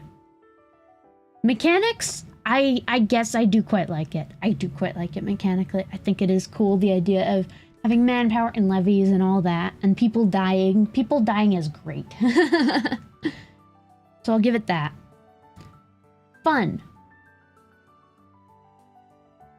I don't know. I really don't know. I think a lot of people will have fun with it. I don't think I'm gonna have as much fun with it though. Because I don't really care about combat. Like, I'll give it a fun because I think other people are gonna have fun with it. I think other people are gonna have fun with it. In terms of storytelling, yes, I think it does help. It does do good storytelling because you will be changing from, you know, you'll have when people die. There should be a SAF-based tier list. I'll not give it fun then. I'm not gonna give it fun then. Let's see. I do like though. It's like people die. People die. That makes your nation suffer. If you have a death war, then the economy collapses. If you know, you gotta change from peasant levies to like standing armies that encourages big states. You know, you'll see mercenary companies go out of fashion as professional armies emerge. People die when they are killed. Yeah. People die when they are killed. True fact. So I'll give them the story point. And then I don't think it's much of an improvement is the thing. I don't think it's much of an improvement. You still have the basic types of units. You still have mercenary companies. Like, levies are cool, but I imagine that you'll just be wanting to get rid of them, really. And that's just CK3. Buildings are cool, but once again, monthly manpower. Manpower is already in EU4. I'm not going to give it improvement. I'm not going to give it an improvement. So I'll give it 3. 3 points.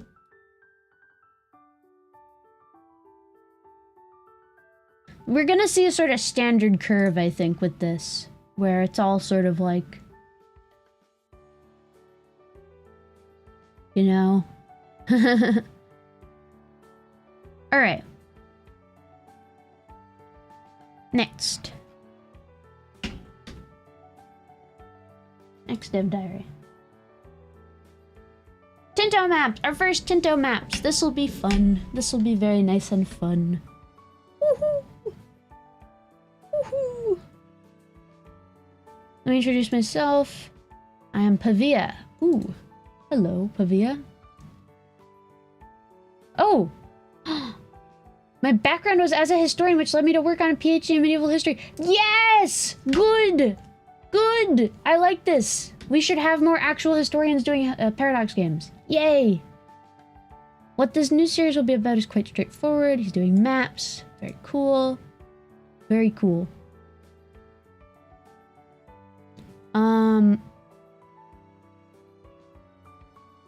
To help ensure the desired quality, we would appreciate getting specific suggestions backed by these types of sources.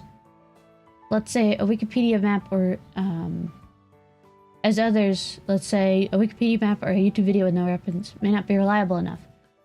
Sometimes a certain decision was made an interpretation over an unclear source. Sometimes we just have to plainly made errors. Okay.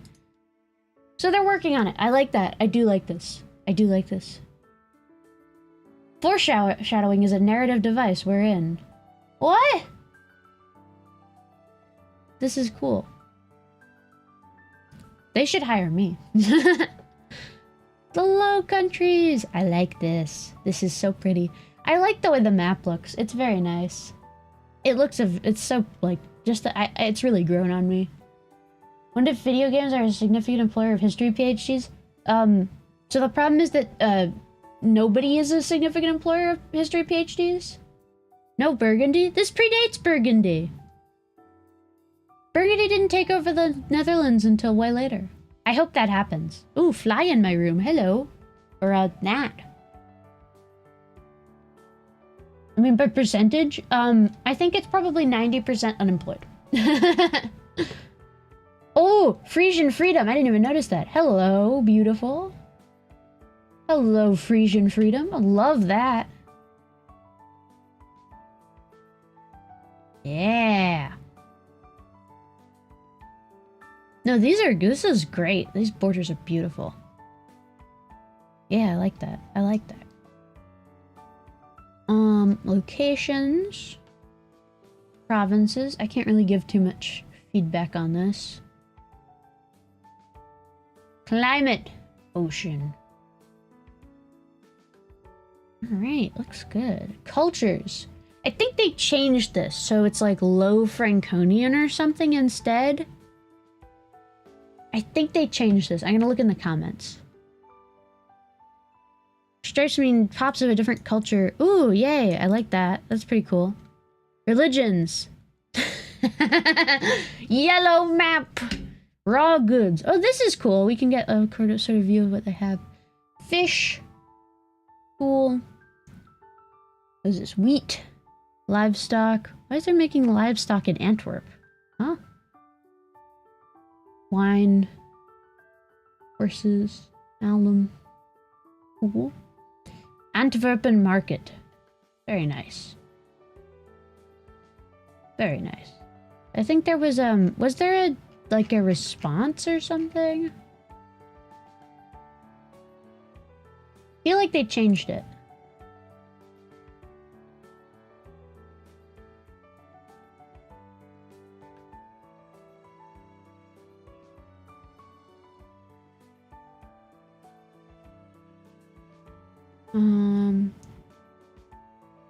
I guess not.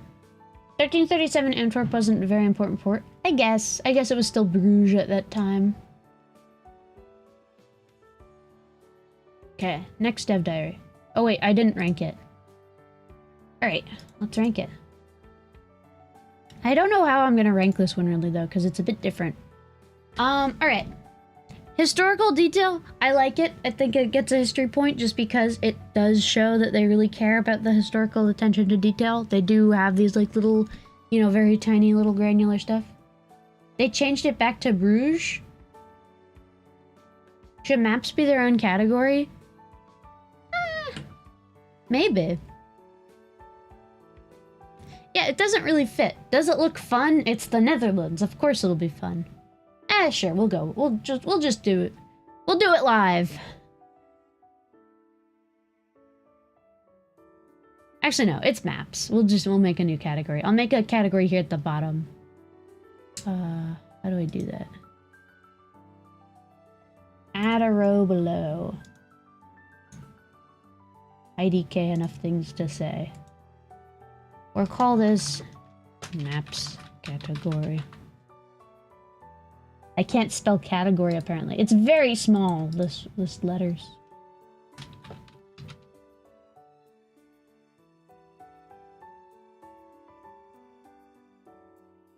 How do you spell category?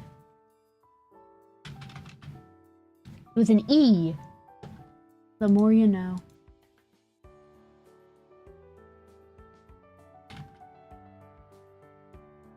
Maps category. And I will make you pink.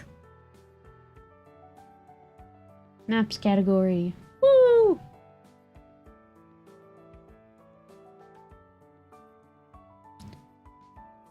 Here, you can't see it. Look, maps category. All right, next.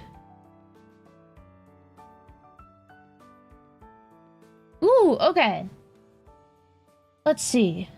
This week we talk about something that is rather new to our GSG, the concept of an international organization.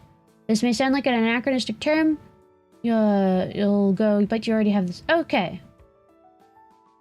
So I don't know about this. I'm not the biggest fan of this.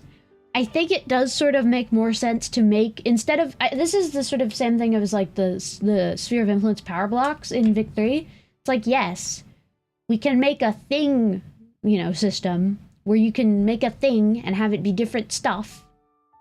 But why? Why can't we just have trade leagues and also like alliance blocks and also empires? Like, why does that have to be one system, you know, altogether? Why can't it be several systems? Why do we need the sort of same mandate system for all of it? I think you'll really like these. I'm critical of that. I mean, if they're good IOs and if they're fun to work with, but they need to have character and mechanics to them. They can't just be like, yeah, it's a thing. Because you can be a multiple IOs, also modding and customization, I suppose. Hansa, let's go. Let's see. The instruction file is now 140 lines long. Jesus. It has a leader, if it's unique, or can there be multiples, if locations could be owned by it. Okay, so they're doing a lot of that kind of stuff. But once again, does it feel unique? Control groups. Okay, common organizations. Coalitions. I like that. I like that, actually. This is a really good way to do this. Hard-coded generic ones. Coalitions. And unions. Defensive alliance between countries that share the same ruler. Ooh. Okay. So they're doing personal unions as IOs. Interesting. Interesting. It's mainly for modders. That's fair. That's fair. Religious organizations. Catholic Church.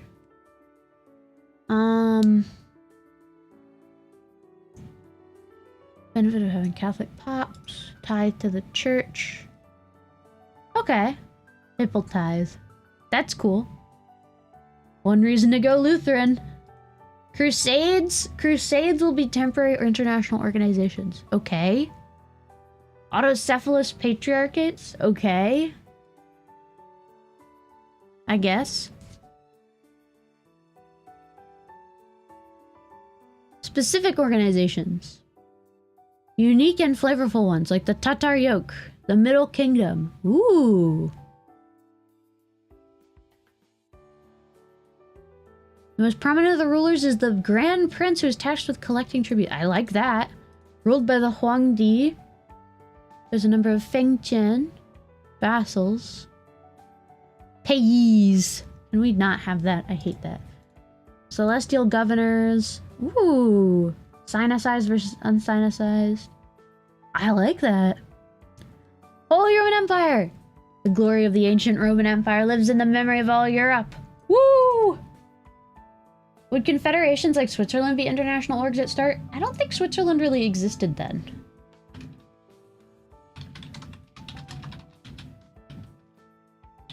When was it founded? Oh, end of the 13th century.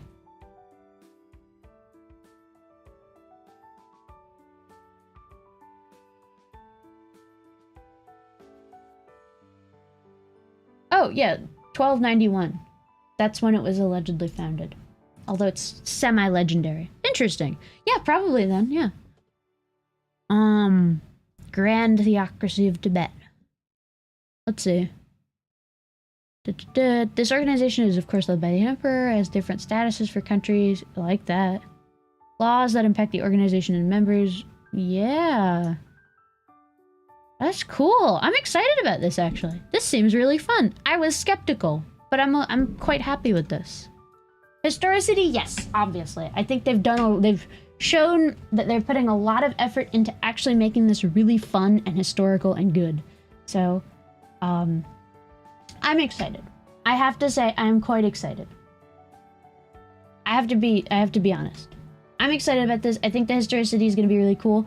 I think, it's going to be stupid if you can just, like, form my, make my own little French HRE, but also we have hookers and blackjack. I think that'll be dumb. But, the forward does make it sound like it's a one-size-fits-all generic thing. Yeah, it seems like the generic thing is just sort of like the back end, but the front end seems very unique, and I like that. Yeah, no, I like that. Mechanics, once again, very good. Fun. I think it'll be very fun. It looks very fun. I can't wait to be like the Chinese emperor and, like, upgrade my bureaus, or, the Tatar prince or the Tatar yoke and collect taxes. That's fun. You can't form specific IO besides coalitions and unions. I like it. I like it. I'll give it that. I'll give it fun. Storytelling. I hope they're not too static. I think that's my one thing, is I hope they're not too static, because it would suck if the HRE is sort of, like, mechanically the same at the start as it is at the end. But I have hope for storytelling in terms of that, in terms of, like, events. But that'll be more events than this, I think. So I'll give it that. And then improvement, I think it is an improvement because it allows so many different options. I think it is an improvement, actually. In terms of like you didn't feel really like you were a part of the Catholic Church. Like, sure, you had the little button, but it was just like, you know, extra things that you can, you know, more buttons you can press. This I like. This I quite like. So I'll give this S tier. This is an S tier. All right.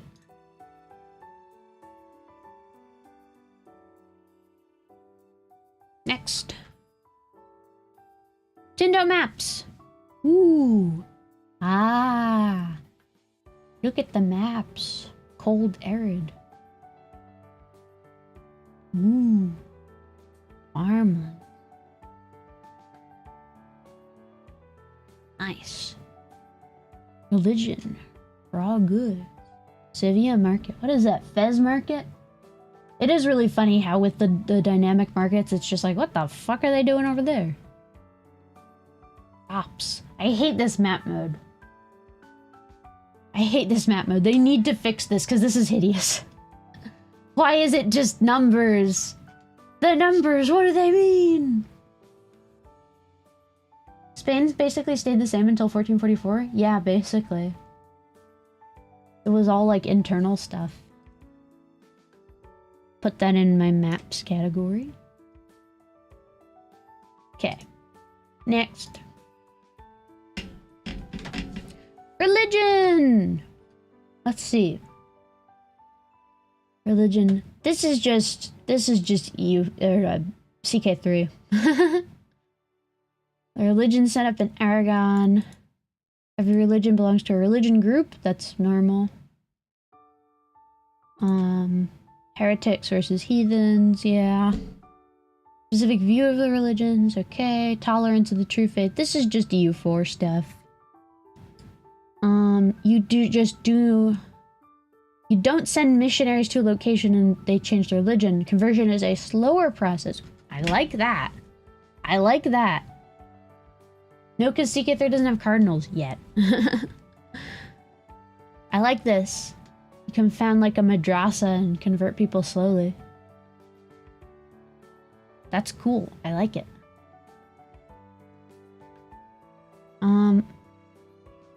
The groups we have are Christian, Muslim, Eastern, Dharmic, Zoroastrian, Manichaean, Judean, Andean, and Pagan. But I think they've probably added more by now. I like that. I like Judean group because that implies that there are going to be multiple different sects of Judaism, which is pretty neat. Christianity includes... Oh, that's cool. They've got all these little buns. Okay. I like it. Every religion will still have some modifiers that describe them, but in many cases... The fact with countries with Jain as their state religion cannot start wars. Ooh. Calvinist countries will never reroll the dice in a battle, as everything is preordained. That's really funny, actually. Mechanically, that's hilarious. That's funny as hell. Okay. 13. Let's see.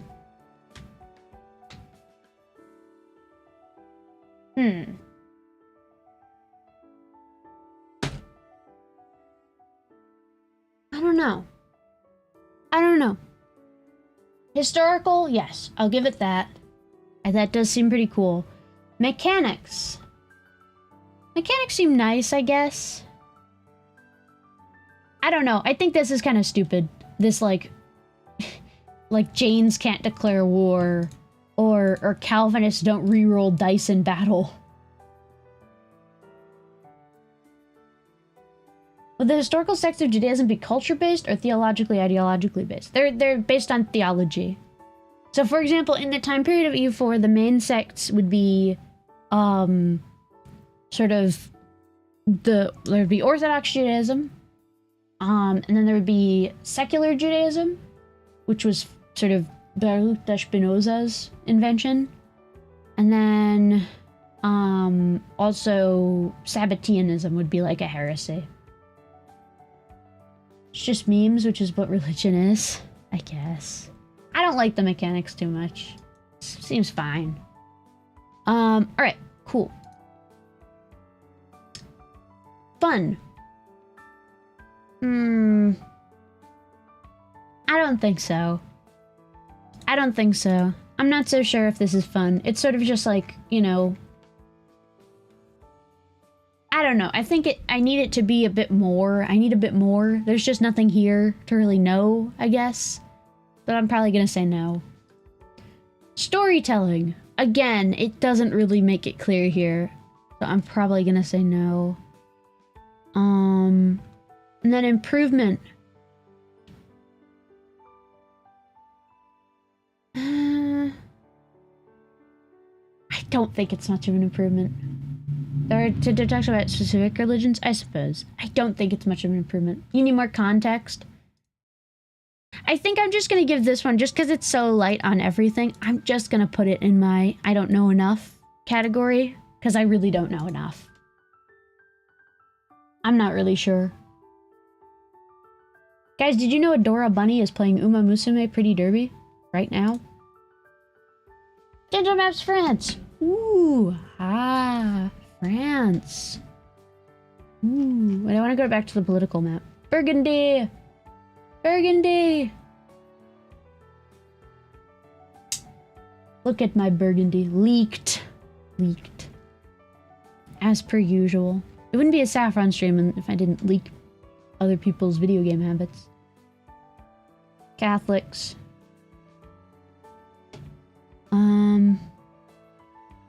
They haven't portrayed any Catholic heresy yet. Ooh, interesting.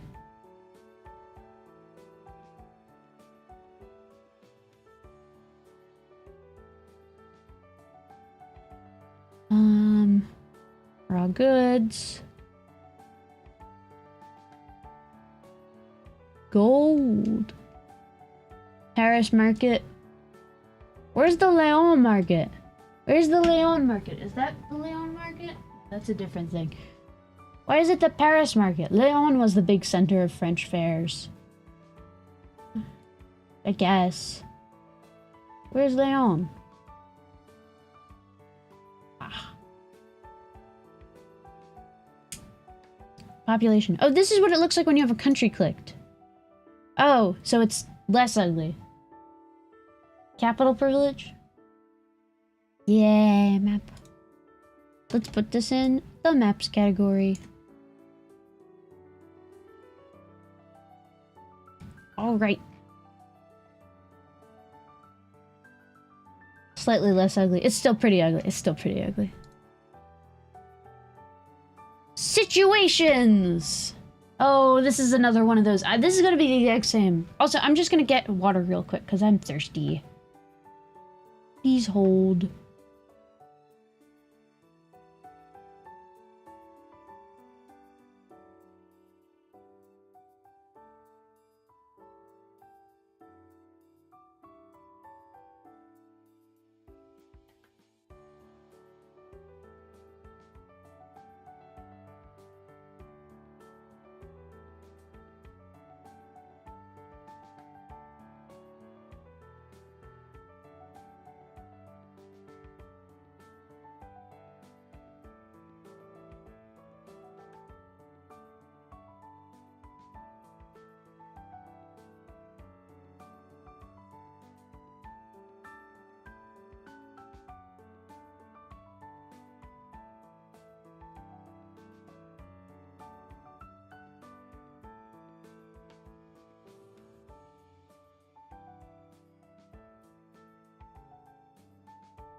I'm back. I got water.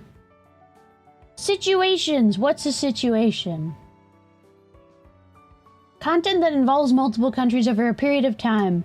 That is the most vague fucking description ever. What is a situation? Content that involves multiple countries over a period of time. Obv. Ah! That's so funny.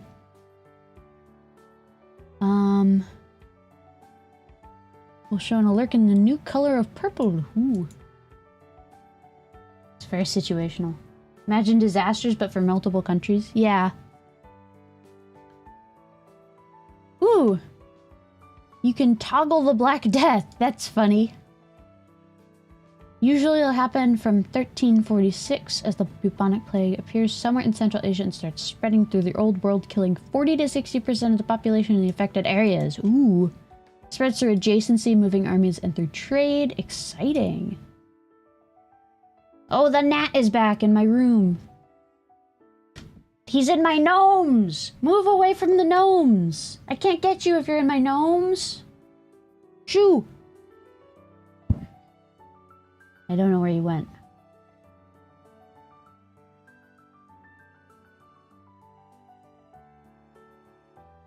Where did bro... He's gone now.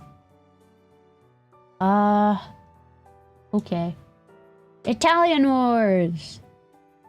Woo! Up to six different leagues that will fight over control of Italy. There's the French League, an Iberian League, the Emperor's League, and up to 3 Italian leagues.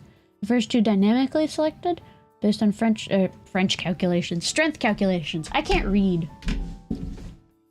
Yeah, I do think Black Death is because of Pops. That's why they chose it. That would make sense.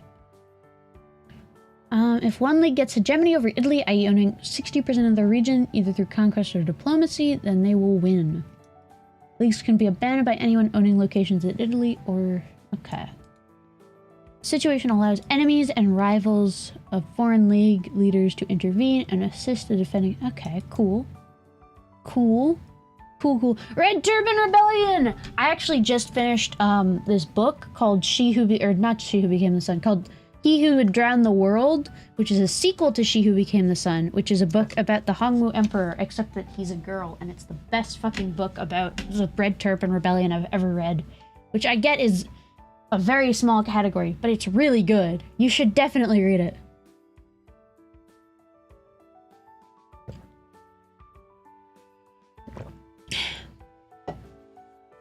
Situation will most likely fire. During this period, the Red Turban Rebels will spawn as an international organization that is in direct opposition to the Huangdi, the Chinese emperor.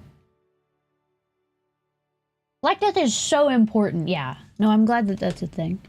While the situation is going on, events will pop up that will force Yuan to release historical Chinese tags in their order. So first Song is released, then Wu, then Qianwan. That's so interesting. I love that. I think Song would be led by what, like Han Linaire? And then Wu would, I guess, be General Cheng? Cool. What is Qianwan? I don't know Qianwan.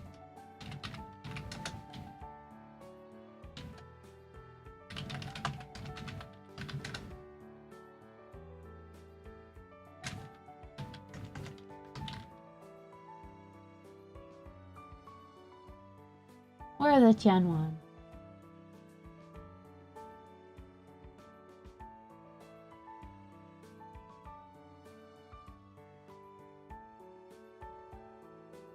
Oh, and Wang Bao Bao. So it's a lesbian fanfic? Yeah, exactly. And it's great.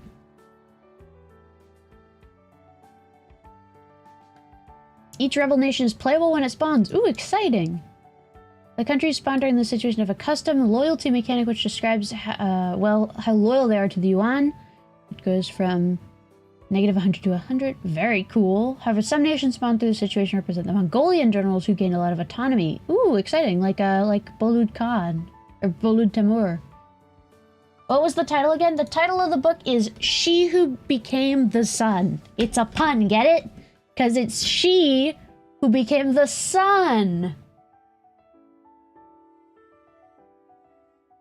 Get it? Because it's also the son of heaven. It's really good, though. In order to end the situation you want, you have to regain internal stability, but you also have to ensure that the Red Turban rebels have no members left anymore after... Okay. All states spawn through the situation with over 50 loyalty will then be automatically annexed. On the other hand, the situation also ends if any rebel tag owns a majority of China. Situation unlocks special diplomatic actions. I like this. There's a lot of content here. Oh, look at this. Yeah, there's Wu. That's the salt merchants. Ming... Shen... Kok Tamur. Yeah, that's Wang Baobao. In the book, there's this character named Wang Baoshen, who's like based on Wang Baobao or Kok Tamur. I'm detecting major aura from this tier list. Yeah. Yeah.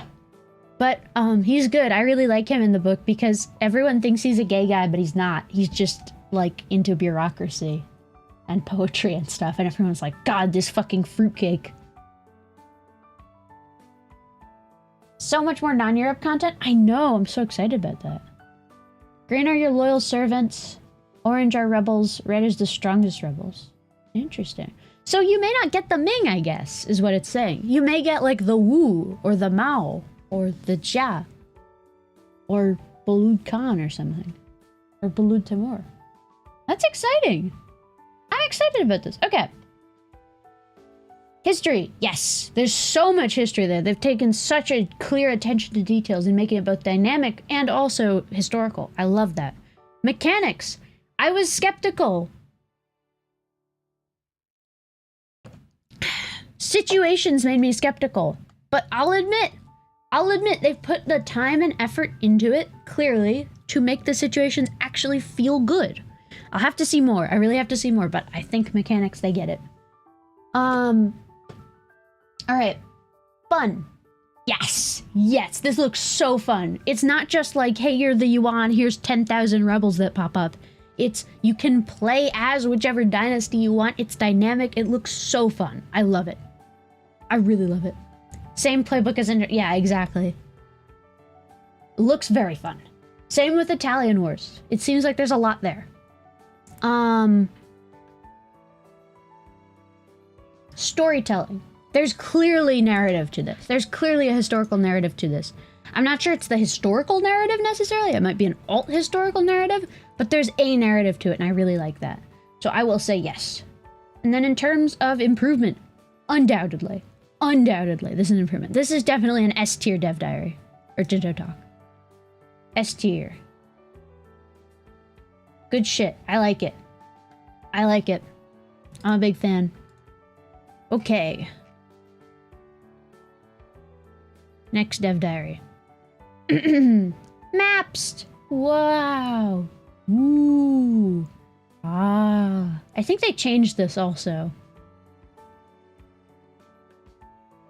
Battle of Grunwald moment. Oh. Wow. Wow. Where are my Jews? I know that they didn't really start moving there until a bit later, but where are my Jews?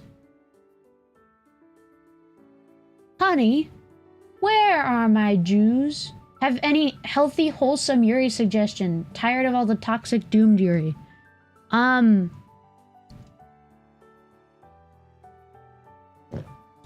was watching the Uma Musume anime yesterday, and it's really good.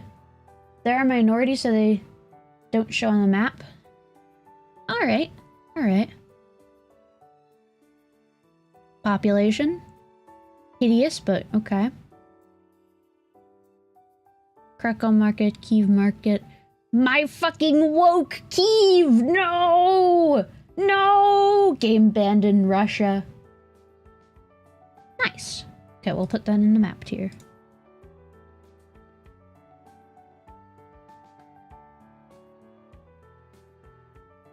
Right.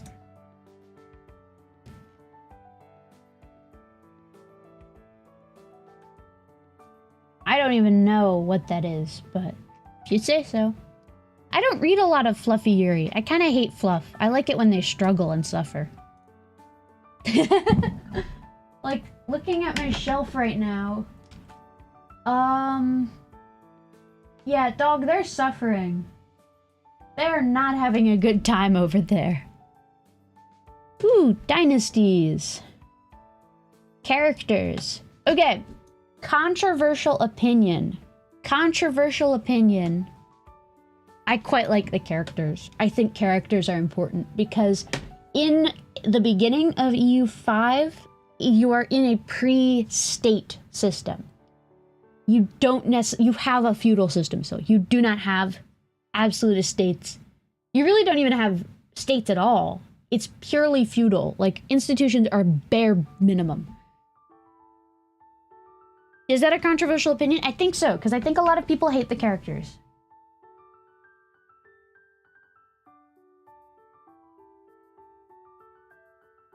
It's about two bottoms try to be in a relationship and top each other. Love that. Yeah, my Yuri I read is all very toxic and unethical. I'm sorry to tell you this, guys. You know what I'm really sad about? There's not enough college professor x college student Yuri. There's not enough. There's just not enough. Like, there's professor x like high schooler Yuri, but that's fucking weird. I hate that. I don't want that. I want adults who are also doing some unethical shit. Looks to my Lady Saffron stickers on my PC with cyberpunk stickers mixed in. Oh, hell yeah. There's not enough problematic college Yuri. I found one and it was pretty good, and then I found another and I was like, whoa, what the fuck is going on here? Love Doctor? Let me look that up.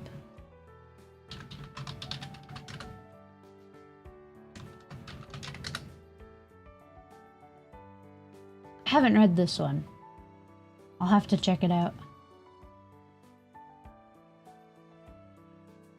There was one though that I liked. About a uni professor who manipulates a student using their crush. An education in malice. Hold on, let me look that up.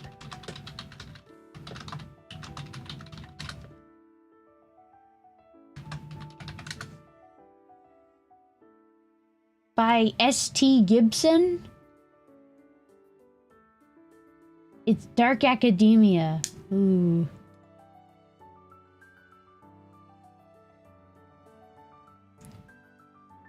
This looks book talky. Yep. It's Vampire Yuri. That looks like book talk. I don't know about that. Yuri tier list. I don't actually read a whole lot of Yuri. Honey, I like you. Kinda TBH, yeah. Anyway, characters. While not copying the Crusader King's mechanics, a character in Project Caesar is a bit more alive than, let's say, EU4. A character is born, lives, and eventually dies. I like that! I like that! You should start a Yuri book club? Maybe. The character has administrative attributes ranging from 0 to 100. Oh, that's new. Instead of 0 to 6. They don't add any sort of mana. No mana system, no! My most controversial opinion is I like mana. I think it's a good abstraction, actually. Because this is a board game. Now we do need a Yuri tier list, eventually. Number 1, Burro Cormorant.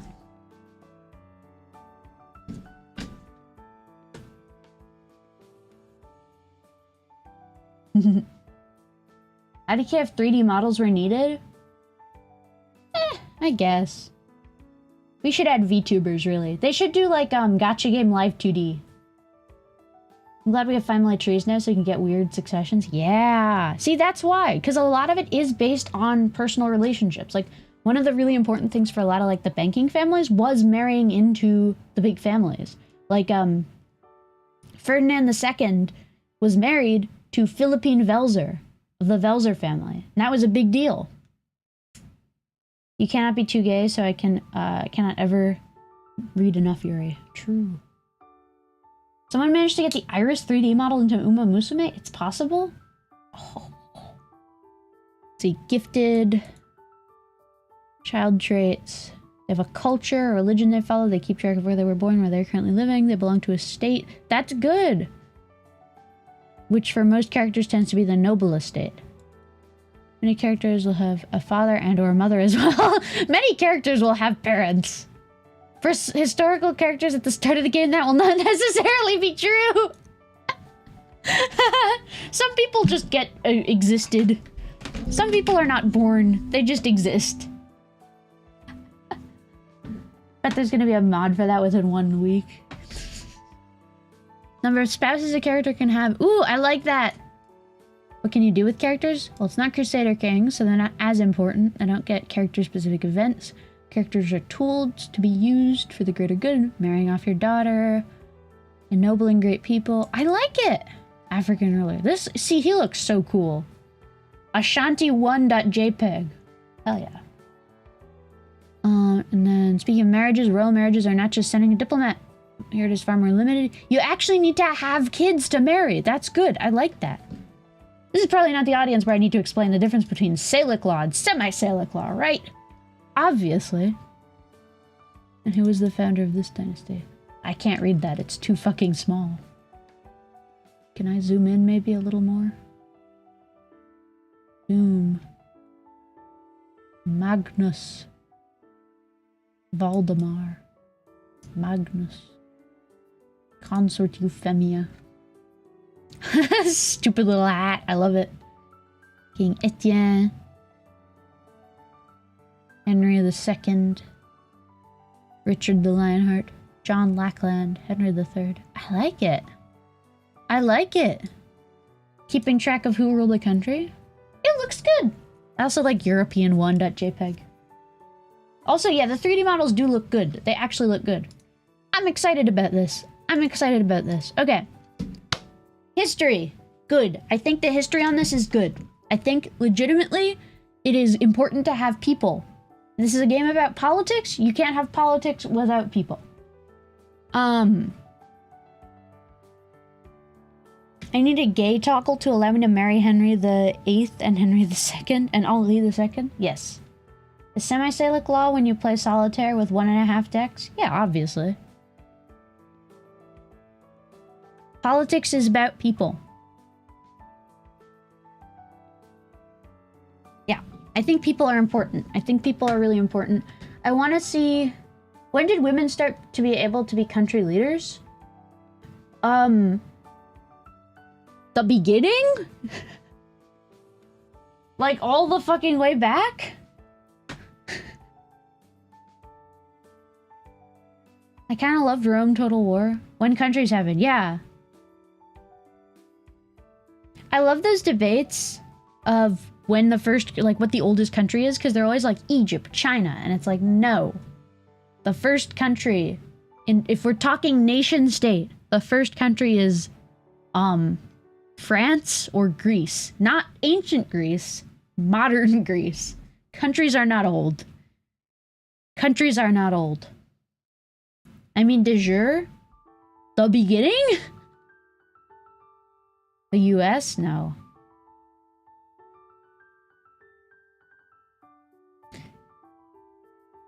No, they had a whole fucking nation state concept. Liechtenstein. Yes! If we want to go by oldest, like, theoretically, I guess the oldest, I think, you know, my stupid answer is I always say San Marino, because they claimed independence from the Roman Empire. De jure, what? Yeah. Okay, history, yes. Mechanics, yes. I think having royal marriages be actual, like, people is cool and good. Fun. Yeah, I think this is gonna be fun as hell. I can't wait to, like, you know, have my king be, like, a real person. Storytelling, again, great. This is gonna be amazing. And improvement, 100%. I think this is an S tier. I'm giving this S tier. I'm very happy with these ones. These are good dev diaries. Also, just look at how cool this guy looks. Tinto maps. Ooh, Italy. Italy. Oh. There's Upper Bavaria in there. Wow. What is this one? Oh, is this the conflict between the, The Guelphs and the Ghibellines? Okay, that makes sense then. Mamma mia! That's in Greece. Oh. Guelphs and Ghibellines. Dynasties. Anjou, Naples. Locations. I'm curious how the people will work in republics and theocracies too. Ooh. Ah. Catholic. It's all Catholic. Italicum Jews and Orthodox Church. Oh, are they doing minhag in terms of Jews? Are they... that I don't like. If they're dividing Jews by minhag instead of by, like, theological difference, that's dumb. They shouldn't do that. Markets. Population. Ooh. Ah. Do you guys know what a minhag is?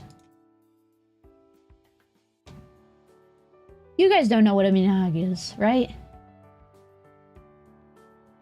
I do not. It's the word for a Jewish, like, sect of culture or tradition. It's not a religious thing, but it's like Ashkenazi or Sephardi or Mizrahi or Italikim or Bukharan or American Jews. What about Karaites? Yeah, that's a theological difference. That's not a minhag. There's a Jewish culture group which contains different types, and there's the religion. Okay, cool. But minhag also refers to traditions. So, for example, Ashkenazis have a minhag of not naming children after living people.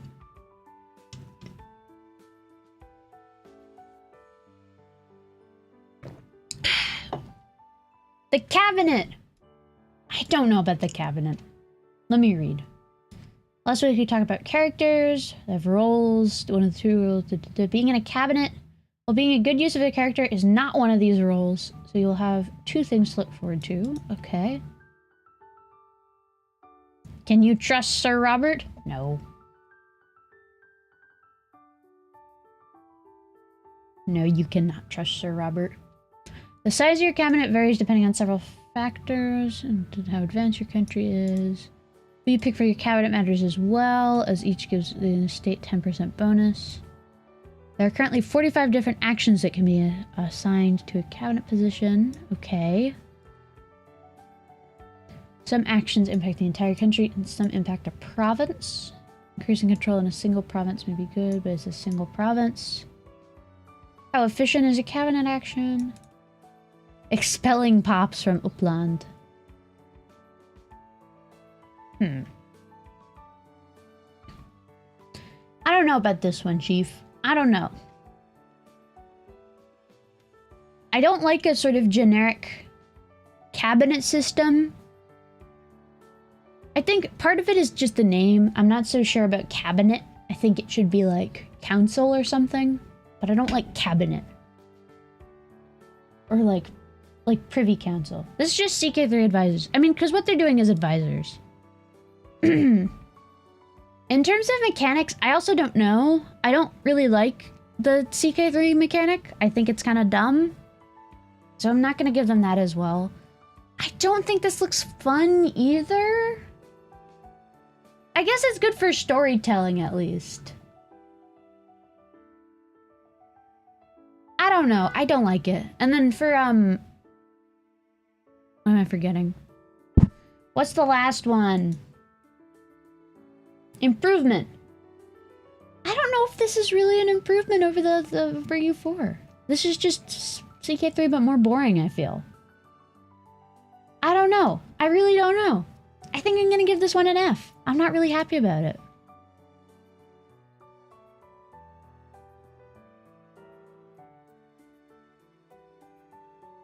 Micro-government mechanics. Yeah, it's sort of like whatever. And it seems very generic, you know? It's like, oh boy, Sir Ralph Neville. Wow, that guy. It's like, who cares? Who gives a shit? Oh. We get another maps.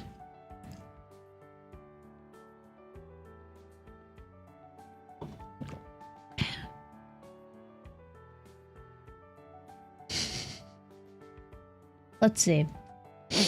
Climate. Ooh. Ah. Ooh. Dublin market. Interesting. Culture. Ooh. Ah. Ooh. Religion. I decided it's not even worth taking a screenshot. There are tiny minorities of Jewish people in some Scottish and Irish towns. They had been expelled from England. That is accurate! That is accurate! That is true! That's how it was. There were no Jews in England at the time. Does this mean you can expel Jews? I guess it's like a general expelling pops mechanic. Huh. Interesting. Based on the 4 provinces of Ireland, sorry, Meath, and splitting England. Sorry, Meath. R.I.P. Meath. Can we get an F in chat for Meath? Provinces, locations. Oh, London is 3 locations. Interesting. Government types. Oh, tribes. Interesting. The Irish Tuathas. Meath. Spanish Inquisition? Yeah. I just know that they're very touchy about that. They don't want to make games where you can, like, be the worst. Ooh, Scotland has Balliol. Ooh. Cool. Dynasties, population. Guys, did you know Lathe is playing CK3 right now?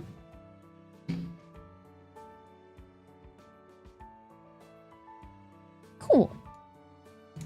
And then let me also put that in the Maps tab. Maps. Okay. What are we doing? We'll delve into the mechanics of how the population system works. Okay, as a recap, we have 6 different social classes, with nobles, clergy, and burghers viewed as an upper class. Why are burghers upper class? That's not... What? Huh?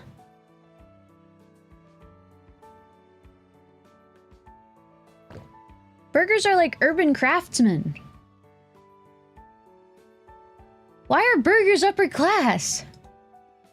Huh? Yeah, that's weird. Because they taste good? True. While peasants, tribesmen, and slaves make up the other 3. Why is tribesmen a social class? What? Every location has a population, and each combination of social classes makes a pop. Pop may contain 1 person, 250 million, but is still referred to as a pop. Pop. Burghers aren't upper class unless in a republic? Well, I mean, there are upper class burghers. Me looking at the artisan who crafted the axe, the revolution demands I must kill. Exactly.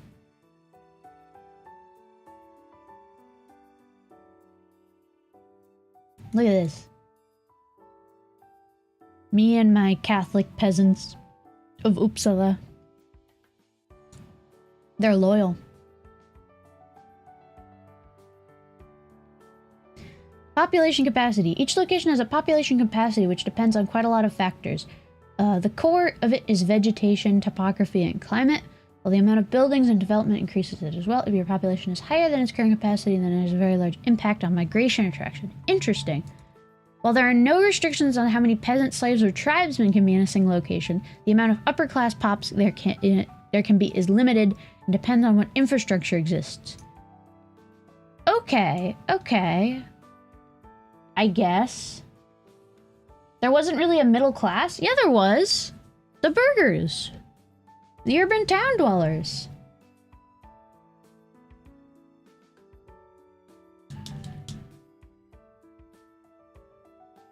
The ones who weren't at least like day laborers. There are reasons why you want upper class pops, and they're not just creating an egalitarian all our peasant society. And that is when the capital economy developing during this era depended heavily on burghers. Yes, exactly. Burghers were combined with commoners in EU4? Yeah, pretty much. See, this is again why I think it's like we really need like a proper wealth system instead of just like a Yeah, sorry guys, burgers are upper class. Peasants are lower class now. There are reasons why you want upper class pops. Let's see. Da-da-da. But they were hereditary closed elite. Merchant families or guilds. I mean, if by elite you mean guy that, like, you know, butchers cows, like, sure. And hereditary, not so much. You could kind of just, you know, go there. Like, it became harder eventually, but I don't know. I don't know about that. Maximum burgers in Kalmar. I love this. They need a brewery. They're like, hey, we need a brewery for more people, please. Thank you. Ooh, pops can be promoted or demoted. The base value promoting some classes like nobles will just be a fraction of that each month. You wish to speed this up? So you'll be wanting to do like depeasantization as well. This isn't a caste system or a graph. This is supposed to represent power dynamics. What if you own a butcher franchise? Well, that's a different thing. I don't know. I feel like burgers should be separated out, like upper bourgeois and lower bourgeois. Or like artisans. Separate out like artisans and day laborers from like merchants. I think by burgers they mean leather workers and more like goldsmiths or merchants. I mean, I think that's what they mean, but that's not what burgers are. A burger is just someone who lives in a city. Let's see. Population growth. Available freelance. So this is just Vic 3. Assimilation is a very slow process. They will assimilate to your primary culture. Okay. Very slow process. 3 pops will assimilate next month. Conversion. Converting pop works similarly. Migration. People are going to migrate around. I hope that there is a way to make this sort of like good. No, that's too clash conscious for Paradox. I hope price of stone. Guys, stone is too expensive in Kalmar, but I'll move there because there's empty land. I love that. Literacy, okay, they have literacy as well. Access to goods. They need things. This is just Vic 3 basically. Satisfaction. Average satisfaction. Okay. I'm of a mixed opinion on this. Historically speaking, I don't know. I really don't know. I'm not too sure about that. I think it does some weird things, some weird, very anachronistic things, like seeing burgers as like upper class.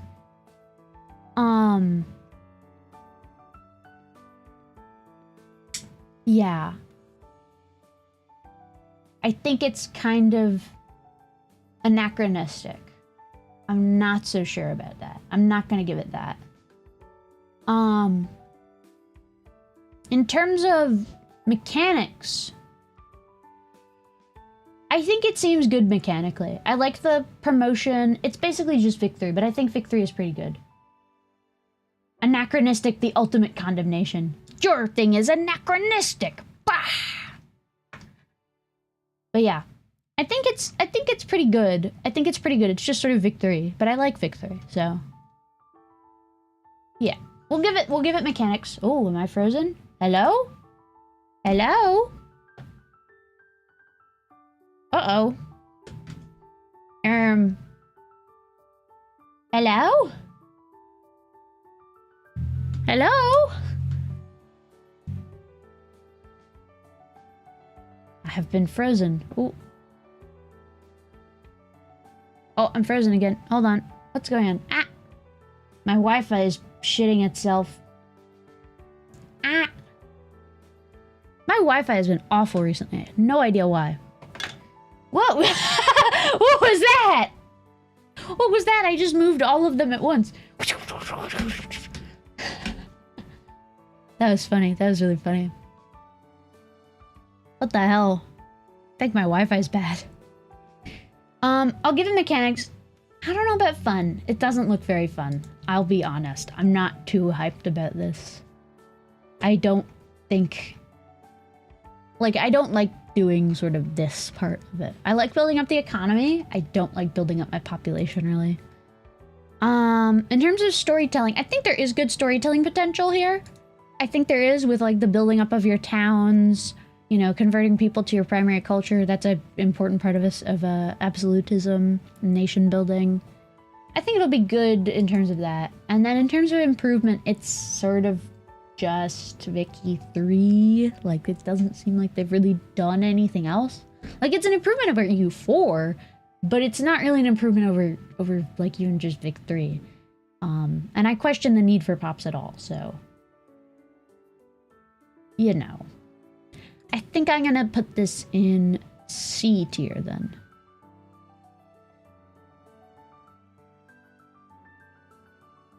EU4 is such a fixture in my gaming life that I'm worried I won't be able to adapt to 5. Real.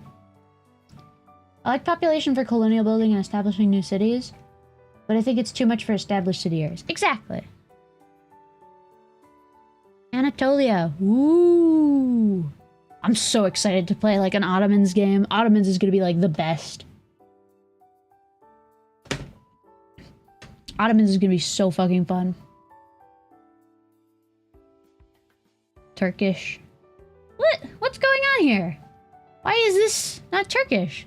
Guys, everyone knows that the Turks have lived here for 5,000 years. Huh? Actually, I am kind of curious. Did you say you didn't like military? I mean, yeah, but I want to like build up my whole fucking country. It's gonna be cool. I don't care about like min-maxing strong troops, but if I get strong troops just by default, I'll take it. Armenians, never heard of them. Turks when they have to take an ancestry DNA test.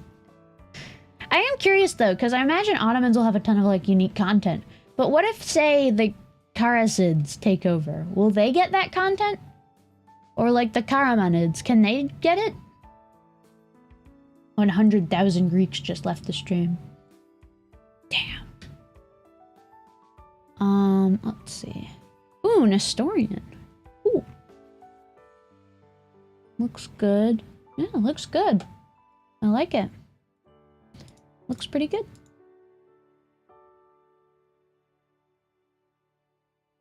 You'll see in 1 million Tinto talks. I guess I will. Okay. Cool. Also, wait, what is this? Is that 0? Wait, hold on, guys. Chat. Is that 0? Does nobody live here? What is that? Why does it say 0? Overflow? That's so funny. Guys, nobody lives there. This bit's empty. Also, Lesbos playthrough when? 0 people live here, guys. Nobody. It's completely fucking empty. Whee! Okay. Oh, let me put that in the... Did I put that in the maps? I did. Alright. Laws! I'm excited for laws. Laws, I think, will be good. Might be base populations. That's the Dardanelles DMZ. Let's see. Somebody playing Pompeii by Bastille outside?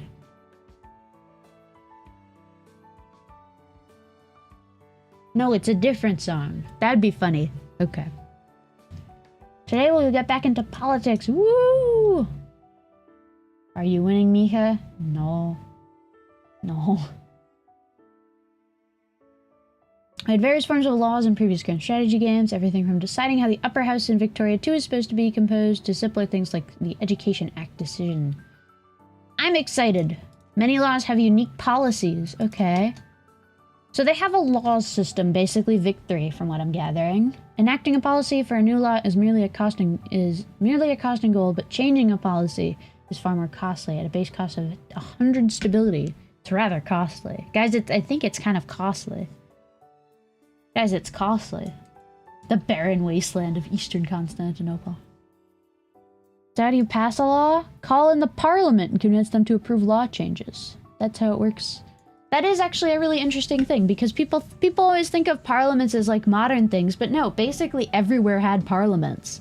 They were an important part of the corporate organization of really the post-Black Death years, but really the post-serfdom.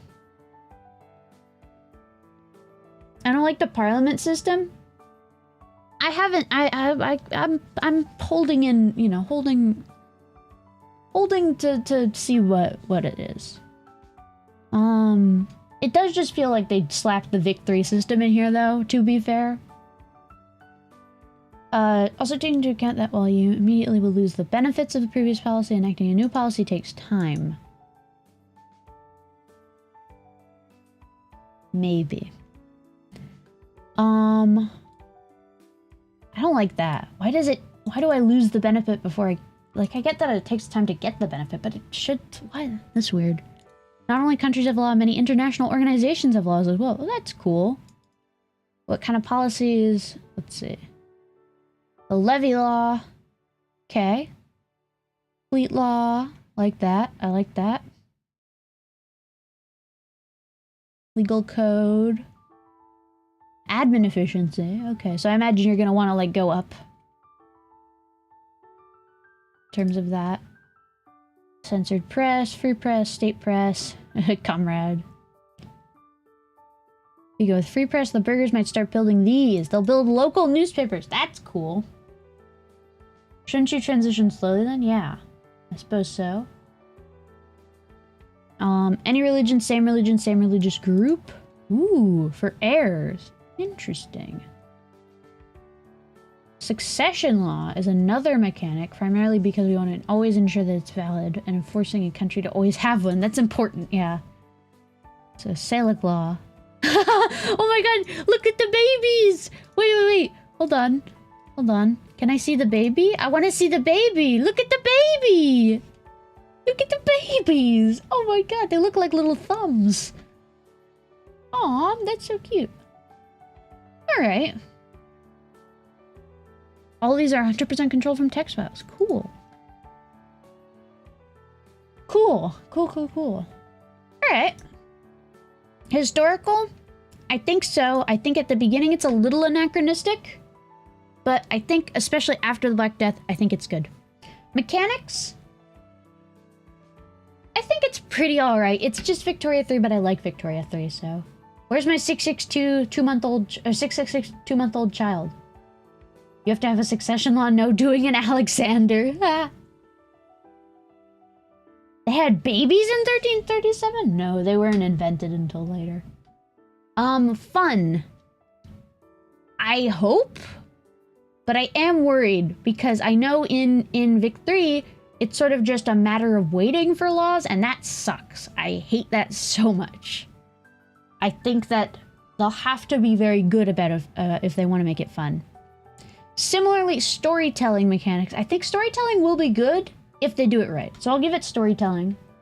Improvement, I'm not going to say because it's just the Vic 3 system. So I'll give it a 3. So that's a B. All right. Next. Tinto maps. Ooh. Ah. Tatar yoke. Rakovich dynasty. Provinces. Looks good. Looks pretty good. Ooh, I like that they have all these little Finno-Ugric guys up here. Religions? What is that? Slavic paganism? Alright. Guess they have some animists in there. Just spend stability to change laws for now, and it takes a while. And Tangris. Oh, is that Tangri up there? Oh, hello, Tangris. Welcome. A lot of fur. Trade nodes. Looks good, looks good. Population looks ugly as usual. Not many people inhabit it.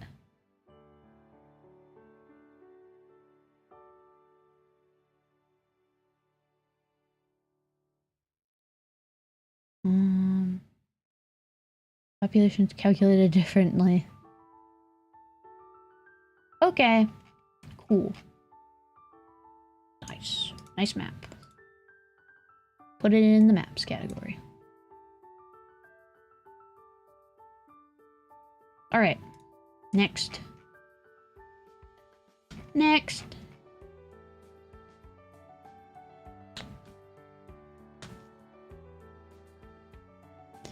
What is this? Ages and institutions. Okay, so this is EU4 stuff again. They were a convenient mechanic to make different eras feel different, but soon became too gamified with development ruining the institution game. True! True! Okay, I hope it's good. Each age introduces several new redacted. That's very nice. Adds several new possible government reforms you can pick. Impacts the price stability of goods, and then also has some direct impacts on every country and every age. The amount of gold you pay will increase. I don't know about that. I don't know about that. Why is it that it just becomes more expensive? Why does it just become more expensive? Like, oh, sorry, it's tomorrow. The army is now more expensive. That I don't like. That I don't like. I also don't like Age of Traditions. What the hell are you talking about, man? Age of Traditions. It's all traditions. Each age also has 3 institutions that will spawn. Ooh, exciting. Ooh, okay, and it's like different types. Or no. Maybe? Yeah, these seem to be military. Inflation is whack. Age of Traditions have passed. We've just entered the Age of Renaissance. So you get Renaissance, banking, and professional armies. We've designed the institution's spawns to be more rigid for the first ages and be more flexible in later ages to guide the game in a certain direction. For those of you who dislike the dynamic spawning, you can put it in historical mode. Cool. Those are traditional traditions. It's all traditions, always has been. Okay, so the options are dynamic or historical for the people that are like... See, I don't know about this. I like that they have both options, but it's like, okay, well, why does your... You know, if your beautiful simulation is perfect and does it great, then why doesn't it give the historical results, you know? Or, like, why do you have to put the minus 100% fuck you modifier in? There's 6 ages. Age of Traditions, which gives you legalism, meritocracy, feudalism. Then there's the Renaissance, which gives you banking, and the Renaissance.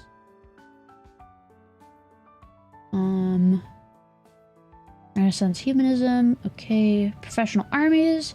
Age of Discovery gives you New World. Ooh.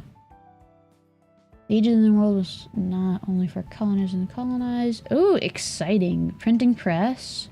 Pike and shot. And then Age of Reformation. Confessionalism. Global trade artillery. Age of Absolutism. Manufactories. Scientific Revolution. Military Revolution. And Age of Revolutions. Okay. Cool.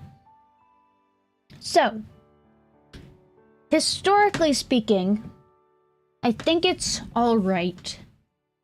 My main criticism is mechanics. Historically speaking, I think it's pretty good. They clearly have an attention to detail here, so I'll give it that. Mechanics, I'm not so sure about. I'm not so sure about mechanics. I feel like they could have done something more unique instead of just institutions, because this is just what it is in EU4, and this is not, you know, known to be very good. I'm not a big fan of the mechanics. Fun.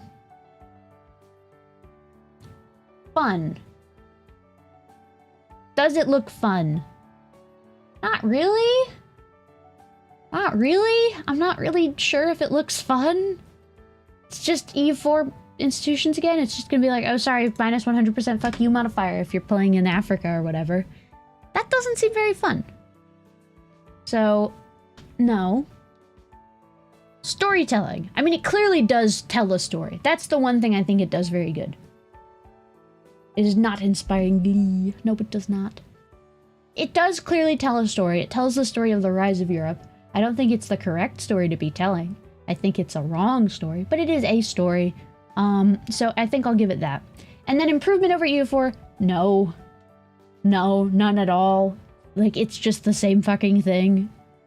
They just increased the number of institutions they added. And the number of ages by 2. That's it. That's it. That's literally it. But you can't dev up in this game, and it doesn't give you negative modifiers if you're not on time. I mean, the negative modifier is that everyone else has a positive modifier.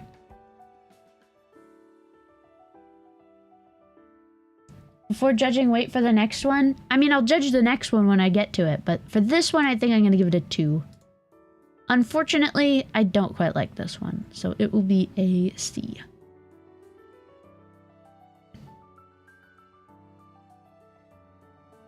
Alright. Next. Oh, this one! Oh, I love this one. This one's my favorite dev diary because it made everyone so fucking angry. People were like, oh, looks good, looks good. Yeah, looks good, looks good. What the fuck is Walachian? Greek? Croatian? What? What is this, Slovak? Have you gone in blind? I've read some of them. But this one made everyone so angry. Like, look at this, 111. 111! Let's go to page 50. What's on page 50?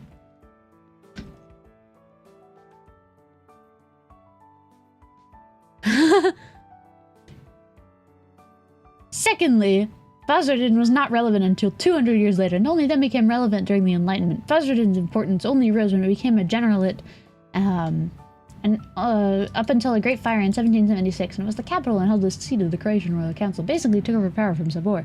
Essentially during the raid of the well, Faserdin was likely isn't a relevant settlement in the area due to the historical importance that exceptional. Look at this! Look at this shit! They were like, change it. Culture. This map is using propaganda numbers for the numbers of Hungarians in Slovakia. It's actually much smaller. Furthermore, what is this attachment? 1914 ethnic map. Bro, it's the fucking Middle Ages. That's really funny.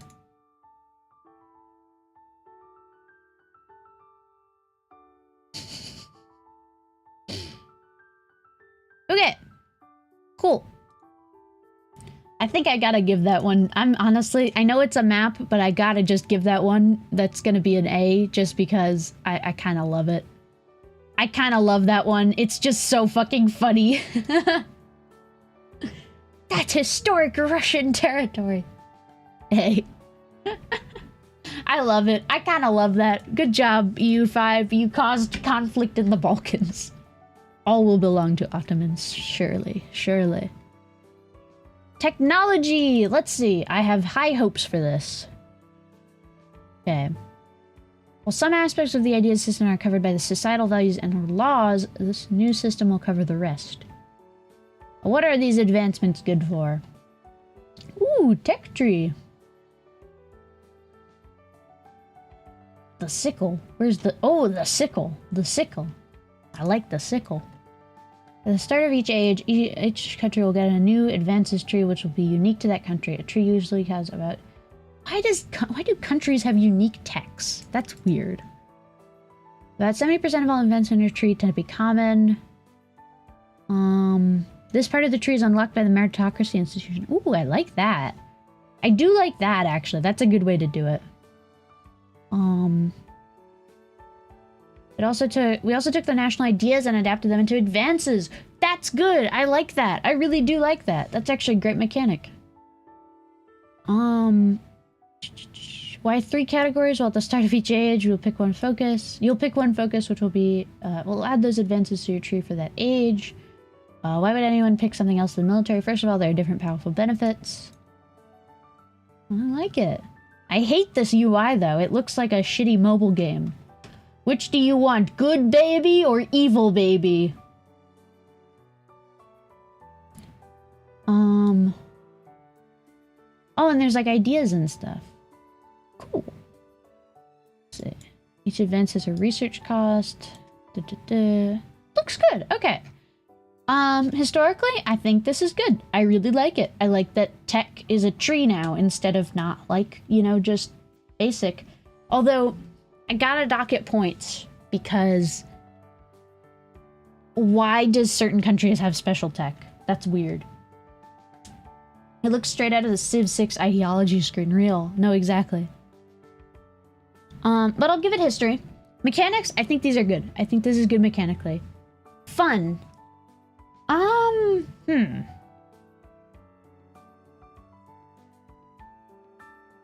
don't know.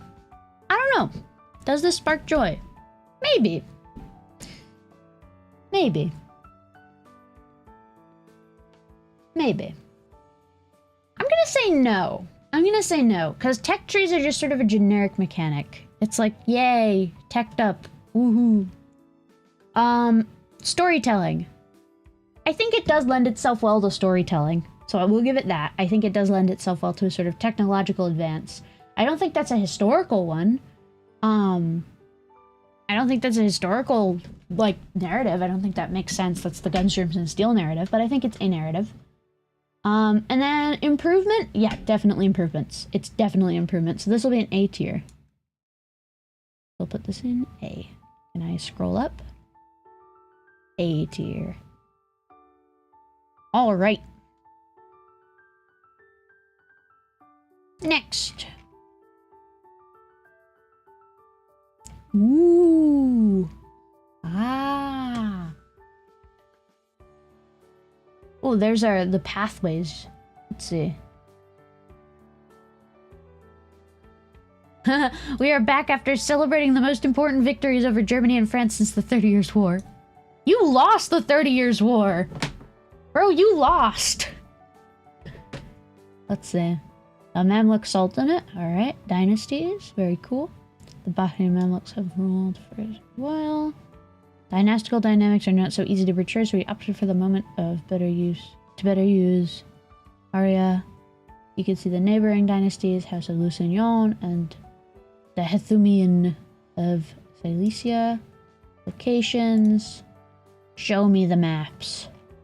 Ho ho ho, I like that. Actually, what naming have they gone for here? Looks like they did a mix. Because they have, like... They have Jerusalem. But then they also have, like, Safed. Interesting. Interesting. Looks pretty good. Looks pretty good. Good map. Where are... Let's see. We have a lot of Jews. Woohoo! Have they depicted the Safed circle? That's my question. I guess that's a little later, but... Where are the Jews? There should be some Jews around here. I guess they might not be visible on the map. The Mizrahi Jews, of course. Of course. I like the pathway system. There are Sarmatians? Ooh. Big population. Okay. Looks good. Looks pretty good. Looks pretty good.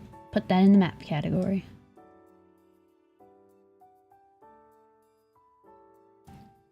Alright, what is this one about? Exploration! Oh, I'm excited about this. I'm very excited about this. Not excited about this UI. It's hideous. What the hell? We are fucking under attack! There are Sarmatians in Gaza. Oh, cool. Yeah, Samaritans, not Sarmatians. Sarmatians are a different people entirely. Okay. Exploration, you have to move them around. Let's see. Exploration in this game works entirely on areas, and for those of you who don't remember one of our earlier ones, area contains a group of provinces. Okay. Explorations exist in our Geopolitics tab, together with colonization and maritime and privateering. Okay. You need a proper helmet to be a good explorer. True that! To get an area explored, you need to start exploration for it. You can only explore areas that are adjacent to an area you've already explored, and if it is an inland area, you can only explore it if it is adjacent to an area you own. Interesting. Starting an exploration mission for an area costs a significant amount of gold. There's also an additional cost to start the mission, whether or not it's land or sea. For land, you need manpower. Sea, you need sailors. Okay. You also have a constant upkeep cost for gold. Okay. See, the thing is, though, like, it's dressed up fancy, but this is just the EU4 system. Like, yeah, you need sailors to upkeep your boats, and you need gold to upkeep your boats, or, like, manpower for your search for the 7 cities. Like, this is just EU4. Like, it's dressed up differently, but it's just EU4. Yeah, you hire an explorer, and then he goes and explores. Let's see.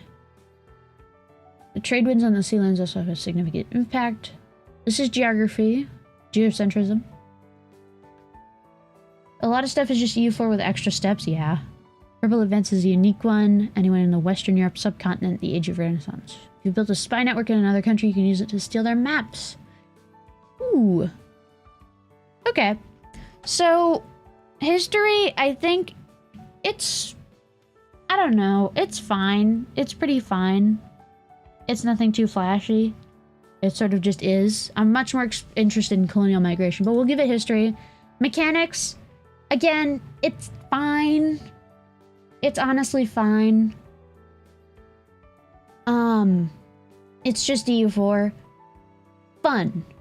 It doesn't look very fun. It doesn't, it's just you put a guy on a thing and then you say, go, have fun. Storytelling. I don't think it tells a particular story. And I think the story that it does tell is very geocentric and wrong. Which I don't like. So I'm gonna say no. Improvement? No. I don't think it improves, really. It's sort of just the same. So we're gonna just say this one is a C tier. Alright.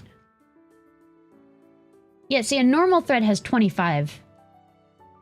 Not like a Balkan thread. Scandinavia! This one is actually quite interesting, okay? This one's quite interesting. What got an F tier? I forget. I forget, honestly. I don't think anything's an F right now. Or one is. Which one is an F? 13.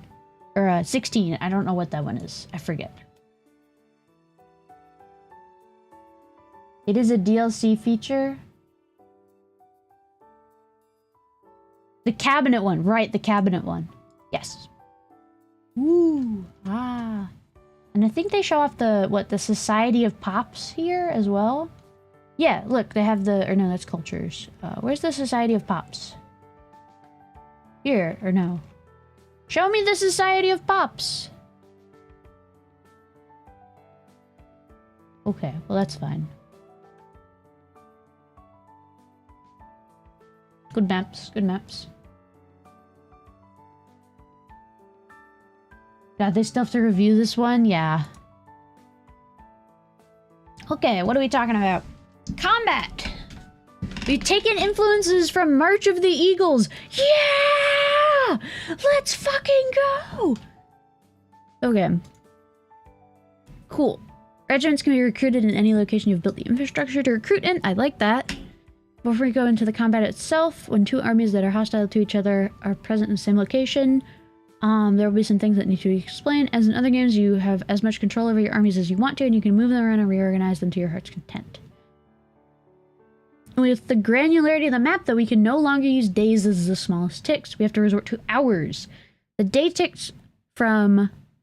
Okay, and the remaining hours are skipped over, representing the fact that armies need to rest and are not always on the move. Some may be worried that the game will be slower. Well, when you fight a war and you care about it, you probably play at a slower speed, but at max speed, the game should be as fast as EU4 or Imperator. I sure fucking hope so.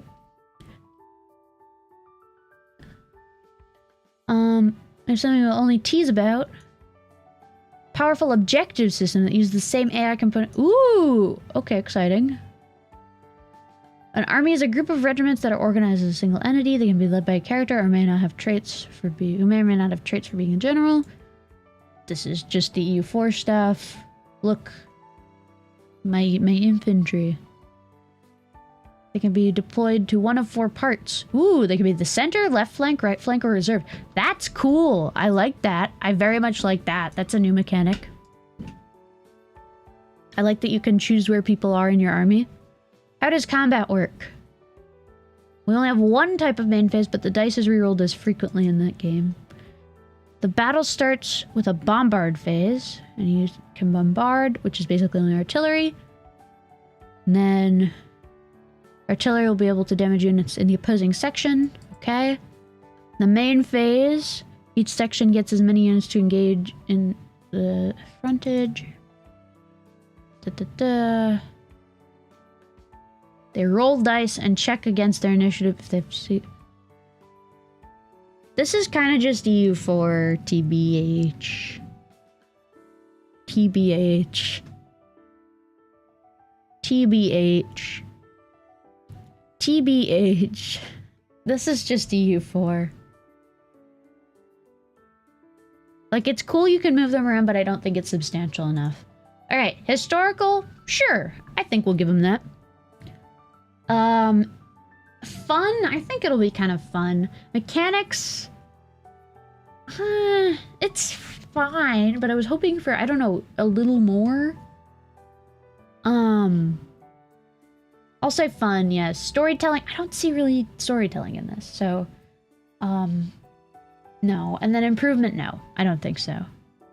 So I'll put it in C tier.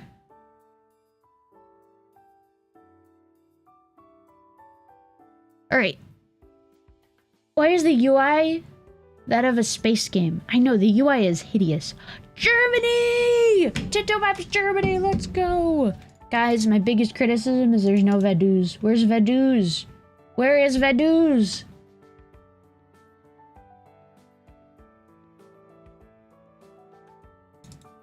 No, this looks good though. I like it. I like it. The Luxembourgs. Nice, nice. No, this looks good. This looks quite good. Nice cultures. Nice culture. Nice trade regions. Nice. Very good, very good.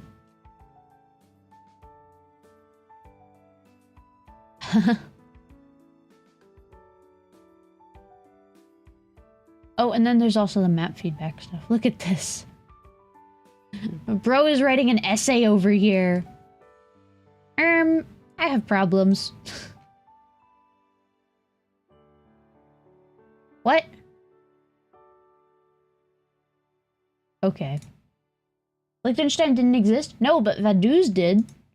Which is the Vaduz was the thing that existed before Liechtenstein.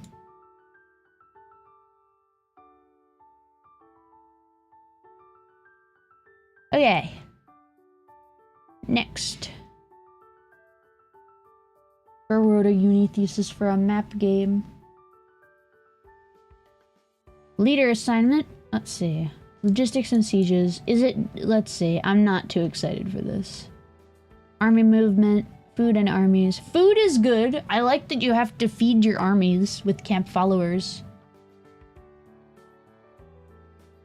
Oh, logistics is what auxiliary is. Oh, okay. That's cool. I like that. Food capacity. This does seem like it'd be kind of annoying, to be fair. Sieges and occupations. It's just waiting again. And rolling dice.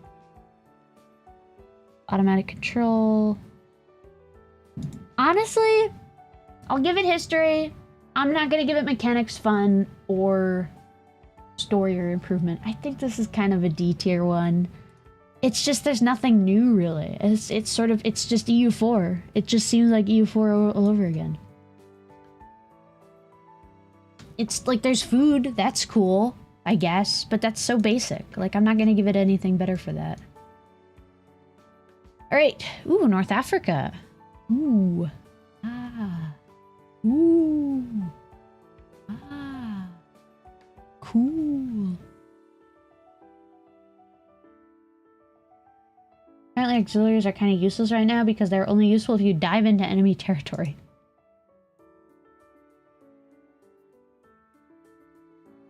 Put that there.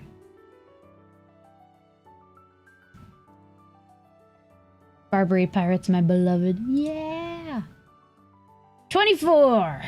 Maritime presence. This is exciting. Today we'll delve into a lot of naval-related stuff. Maritime presence. First of all, we need to get back into the importance of maritime presence and naval capacity. Yeah, proximity is based on naval stuff. This is important.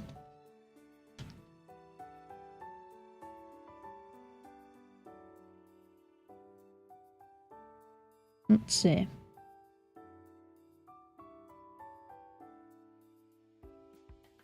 So for a coastal sea zone, if you have 100% maritime presence, the base cost is 5 per location. If you have less than 100%, then it scales. Okay.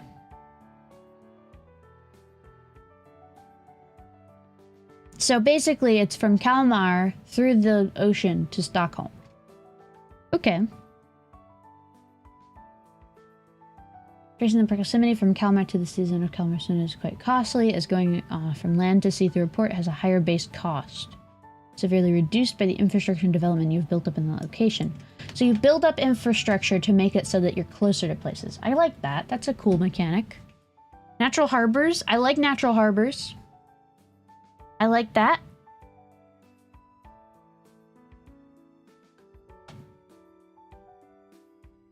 The year is 1337.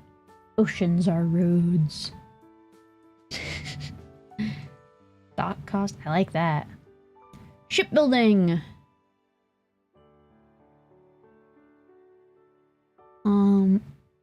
You can only build one ship at a time.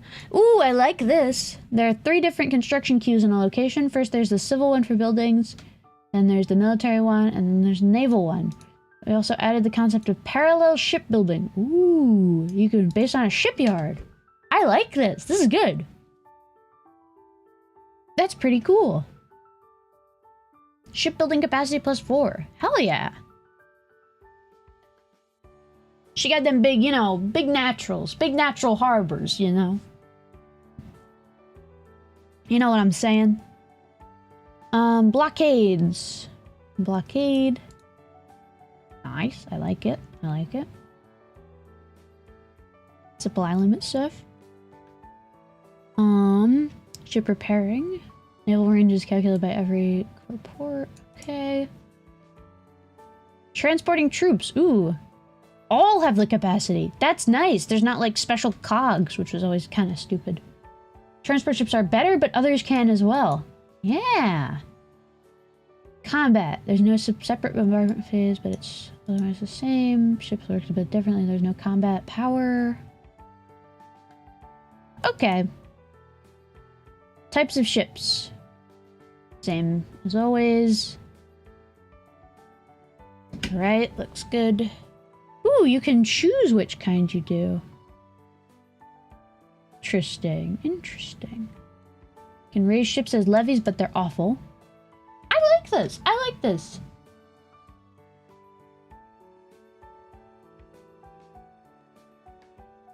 This is good.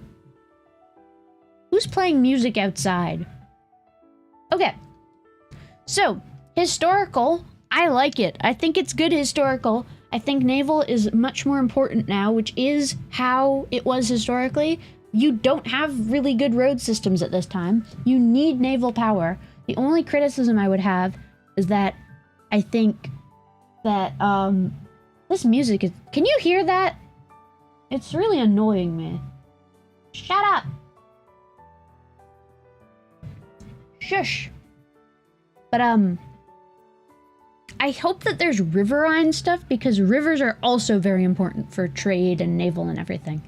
I hope there's rivers. I hope there's like inland sea stuff. But I like this. I like this historically.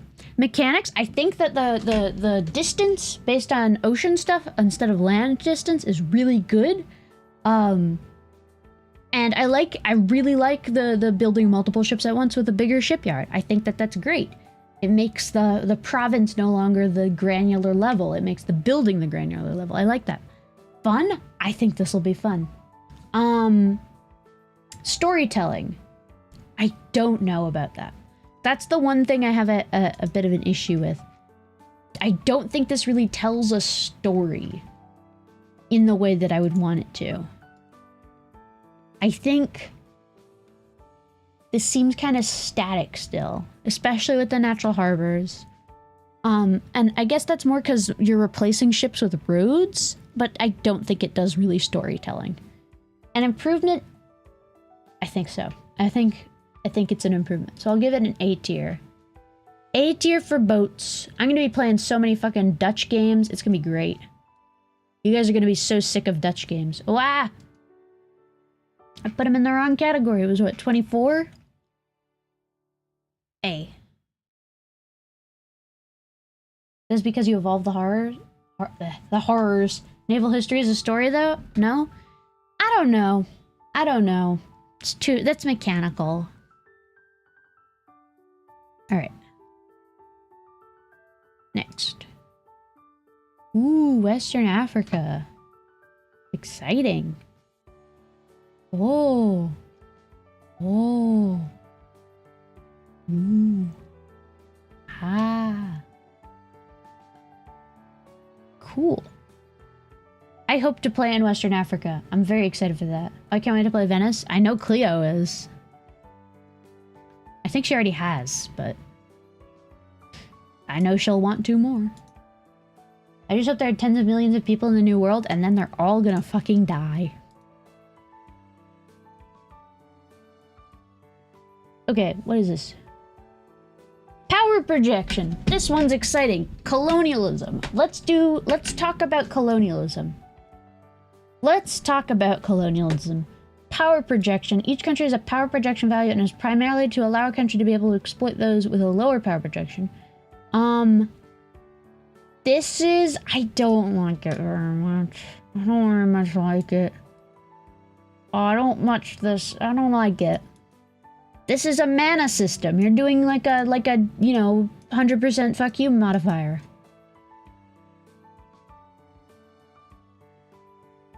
I do like colonial charters, though. Well, you colonize by starting a colonial charter in a province for an upfront fee. And each month, some of your population will moving from the homeland to the colonial charter until all locations are owned by you. So it's like kind of Vicky 3 almost.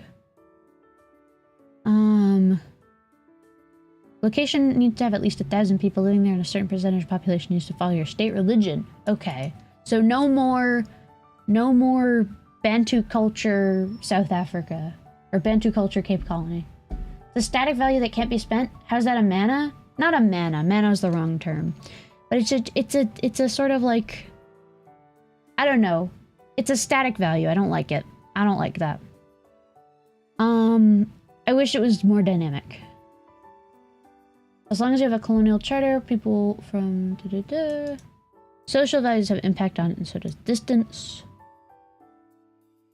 One thing that it does not magically create pops out of new air. That's really cool. I like that.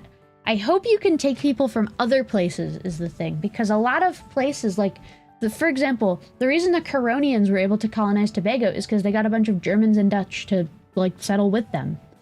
So I'm hoping that that works. I'm hoping you can steal other people's population. Costs money based on distance. Colonial nations. Multiple options. If the province is close and you think you get decent enough control over it, you might want to just keep it. You also have the option to form a colonial nation or join an adjacent one. I like that. That's cool that you can choose. Make nicer borders. Colonial nations cannot be annexed, but they have a few advantages or disadvantages. They transfer less gold, but they also grant manpower. You can make colonial nations anywhere on the map you can colonize. I like that. You can invite settlers for favors from other countries. I like it. Supporting the colonies.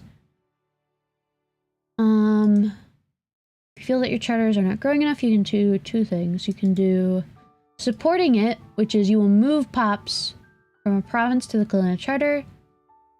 I don't imagine they like that. With supporting colonies, you can move 100 pops every month from a selected province to a target province. Restrictions. Ooh, there are claims. Oh, I like that. I like that there are claims. I'm a big fan of that there are claims. That's how it should be.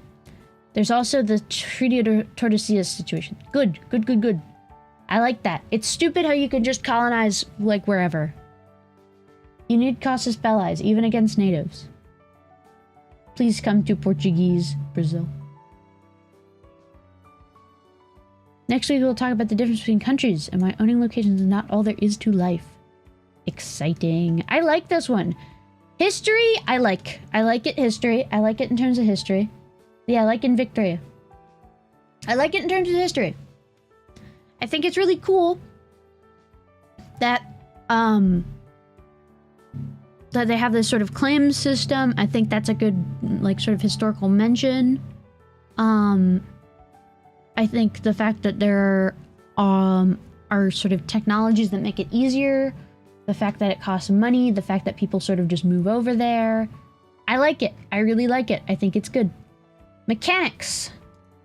I like the mechanics. I like the mechanics. I'm not the biggest fan of power projection. I think it's a bit annoying and simple. But I like the mechanics overall, so I'll give them that. Fun. This might be a little bit of a difficulty, I guess, because it does sort of seem like you just wait. Like, it does sort of seem like you're just waiting around. So I'm not sure if fun would fit. So I'm not going to give it fun. Storytelling, definitely. Definitely storytelling. You have this whole system of moving people around. There's definitely going to be, like, all kinds of Treaty of Tordesillas stuff and, like, colonial nations. I'm sure there's story there. And improvement. Definitely an improvement. You're not just making pops out of thin air. And also that means you don't have this stupid thing where, like, colonies are somehow more valuable based on dev, but you can kill everyone and they're still dev. So I like that. So this makes it an A tier. All right. And then I think I'll go a little bit longer and then I'll end it for today. But then we're going to continue this, of course. Because how could I not? This one I'm very excited about, actually. This is a very exciting one. The country types. So, we've been talking about making a navy-based country type. Ooh. You could do, like, pirates. Do fucking pirates. That'd be so epic. Settled countries. There are countries that are based on owning provinces. These functions, yeah. So that's normal countries. Army-based countries are pretty cool. I like army-based country. I'm kind of curious what they mean by that. Oh, steppe hordes. I'm curious if they can do, like, mercenary armies with that as well, because I think that would be quite cool. Extraterritorial countries. I like this. I like this. I like that the state is not the end-all and be-all. You can be a Hansa. You can be a bank. You can do all kinds of cool stuff. I like that. Banking countries. That's pretty dang cool. I like it. Trade companies. Hanseatic League. I like it. That's very good. Conquistadors are army-based countries. Ooh, perfect. I love that. Society of Pops. This is interesting to me. This is really interesting to me. I think that Society of Pops could be very, very fun, very cool, or it could be a total fucking waste of time. Or it could just be like, you know, fuck all. They say that because they don't own land, they don't interact, they can't build buildings, mostly. They don't have taxes. It just sort of seems like an annoyance. They can migrate their pops around, they can force allegiance of pops to change. Extremely fluid, they can raise levies. They can force a society of pops to abandon pops that they own, and if they no longer own any pops, then that society will no longer exist. So you can take the pops, at least there's that. That I like, so you don't have to just sit there colonizing them slowly. Currently, though, the gameplay experience is not where we want it. I hope it gets improved so that you can play as them. Alright.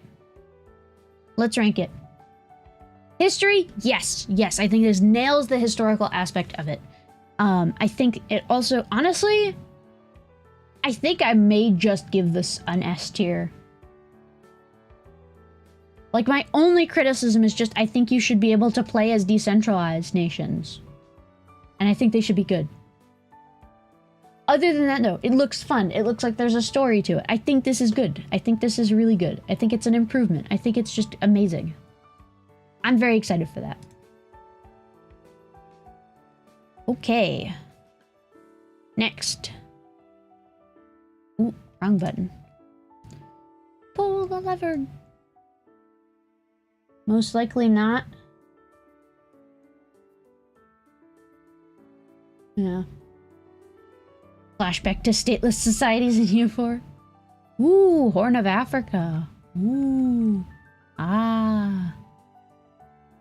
Whoa. Ooh.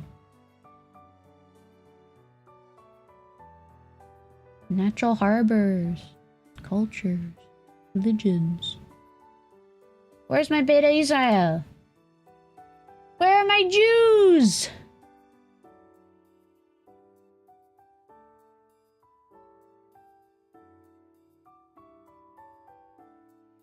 Purple minority. Oh, yay! They're purple. Oh, there they are. Woohoo! Yay! My Jews! I'm so happy. Markets, population. Looks good. Looks good. A+ for having Jews.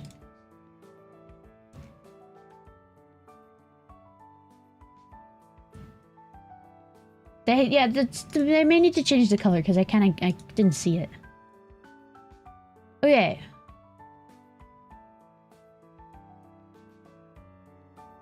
Let's see. Buildings. One common building many countries can build in foreign towns is a trade office. Ooh, that's cool. So you can build elsewhere. I like that. Time to build in every port, town, and city. Another building you can build in the capital is an embassy. Ooh. Ooh. In a colonial charter, you can build a mission that converts people. I like that. Unique foreign buildings. You can do shipwrights. Nice. Like that. In banking offices. Order commandery. I like it. I really like this. This looks really good. Destroying foreign buildings. Ooh. You can have the option to destroy them, and if your opinion, it goes below 0, and if you're peace again. This will obviously lower their opinion of you further and give them a CB. Other buildings may require a peace treaty to be removed, though.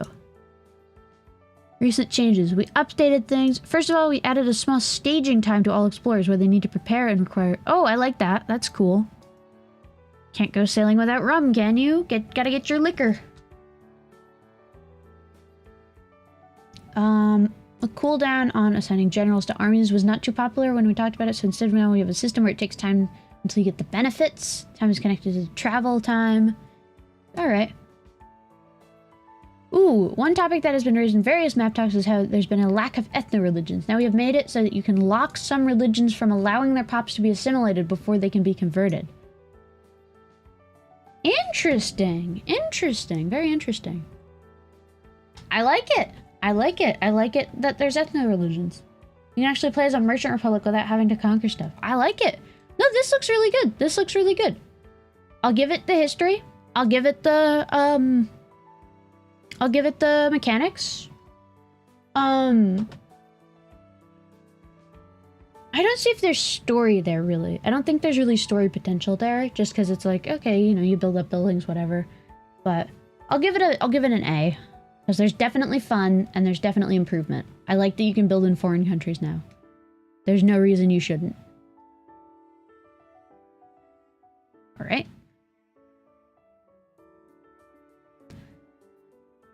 This makes me a little sad. I must be honest. Sorry, because role-playing diplomacy? Nah. This makes me a little sad, though.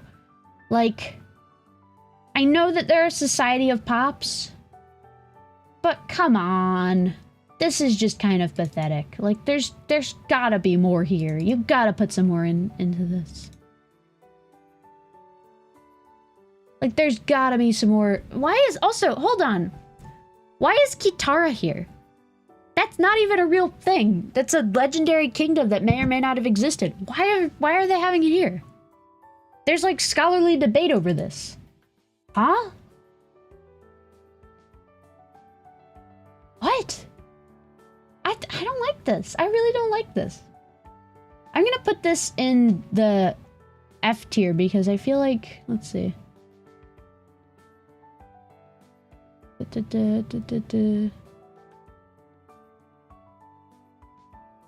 There needs to be more here, I feel.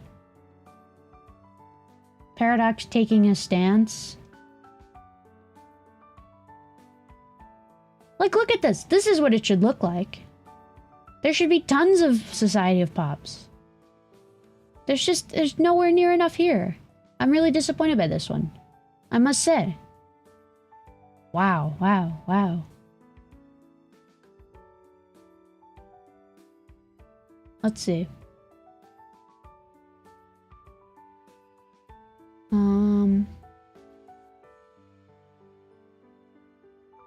Sad to see so few tags, especially when they consider them as X or peoples or tribes. Yeah, Dynasty's lumber. Some are historical and some are random. Let's see, what is this?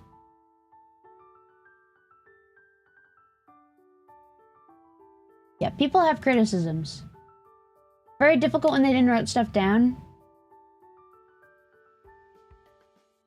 Yeah, but there are ways. There are definitely ways. And there's a lot of history here. So I'm very disappointed, I must say. So I'll put this... I think I'm gonna have to put this in F tier because I'm really... There should just be more in Africa. There needs to be more in sub-Saharan Africa. And I'm really sad that there isn't. You gotta put more there. Alright. Tinto Talks. Winter, or climate and winter. 3 levels. Winter, food production. One drawback is that it'll impact constructions. Ooh, okay. This seems like it could be annoying. Frozen over sea zones. That's pretty neat. I like that. Mountains. Mountains, okay. Mountains will be blocked during normal and severe winters. Ooh. This looks pretty good. This looks pretty good. Okay. So, in terms of historicity, I think this is good. I think winter and, like, climate needs to be very important. I'd be okay if they don't have, if they made stuff up for locations that we don't know. Exactly, there just needs to be more there. And I don't think they'd even need to, really, because I think there is a lot there. And I think if they, like, you know, like, consulted some local historians, or not local historians, but historians of the region, they would get a lot more.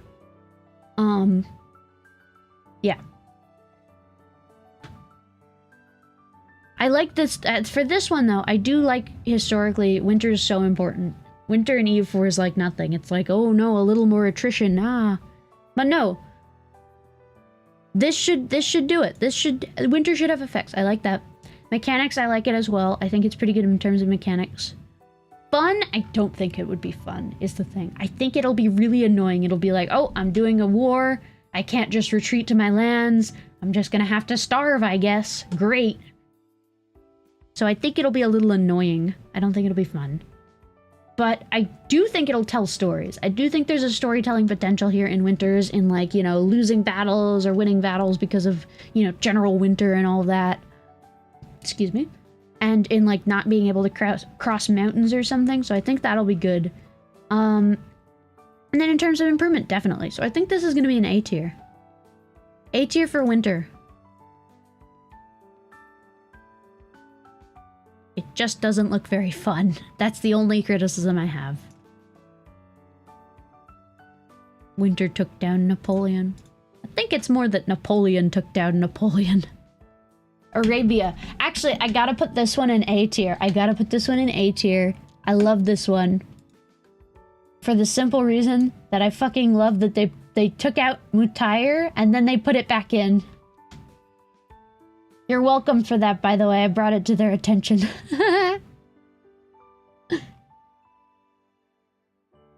Wow, wow. 0.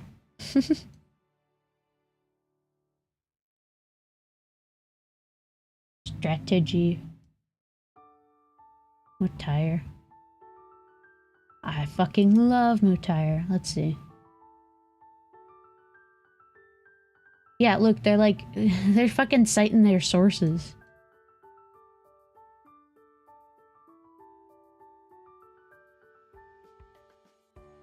Look at this shit. I love it. Napoleon won non-stop until he didn't. True that.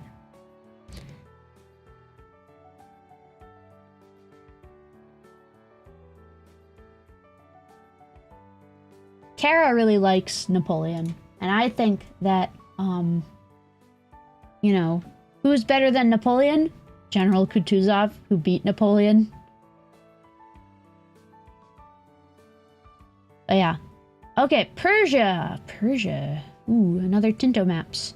Looks pretty good. I like it. I like this, this fragmented Ilkhanate. I think that's a cool way to represent it. I like that. I'm curious about religion.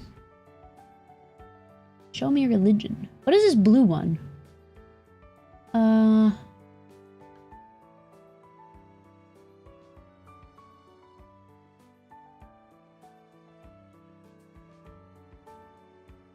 20% of the population. Okay, interesting. Cool. Nice. What dev talk are we at, chat? We're at Persia Tinto Maps 18. Put that in the maps category. The purple in the west are Yazidi. Oh, cool. Nice. Ooh, okay. Prosperity and devastation. I like this. Although I don't know how new it is. There's no direct way to increase it, but having a peaceful country will increase slowly. Market fairs is a nice privilege to give. There's a huge impact on location over time. I like that. Development. Why? Oh, okay. So it's based on pops. Okay, I think that's okay. Ooh, roads. Roads. Roads. Gravel roads. I like roads. Piracy and privateers. Ooh. How do you fight them? Fleet of ships. Nice. Okay. Okay. Let's see. Historical? Yeah. No, I think it's important to have sort of like a stable country. It'll make more money than one that's being devastated by war. Mechanically, it's nothing really new, but it seems kind of like fine. Like I don't have any problem with it. Fun? There's not really any fun there necessarily. It's just sort of like, you know, I'm excited about roads, but that's about it. Storytelling. I don't think so. I think maybe with like the devastation stuff, but not really. And then, what's the improvement? Yeah, there's some improvement over there, but it's basically the same. So I think I'm just gonna put this in C tier, unfortunately. It's just nothing special, really.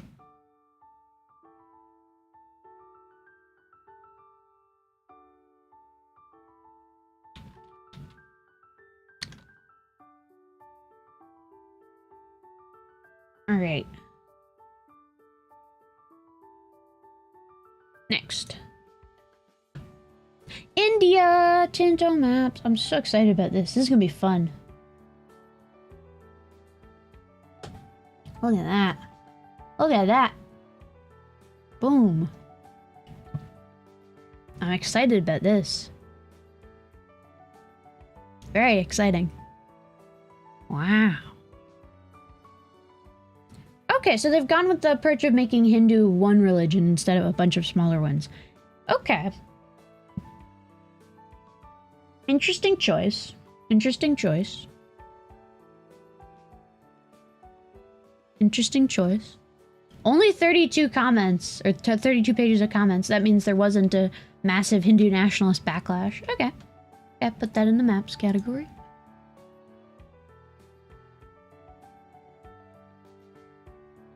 All stories are roads if you think about it.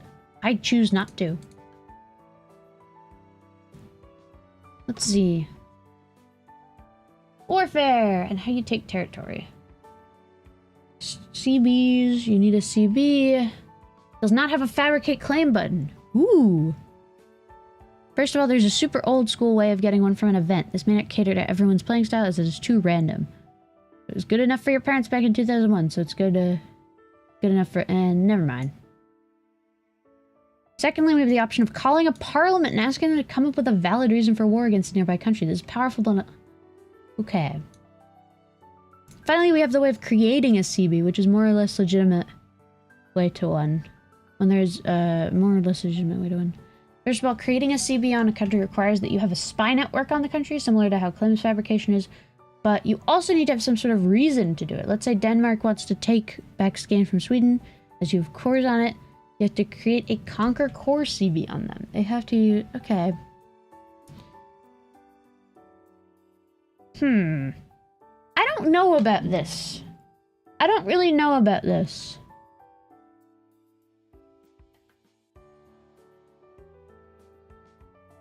It just sort of seems like...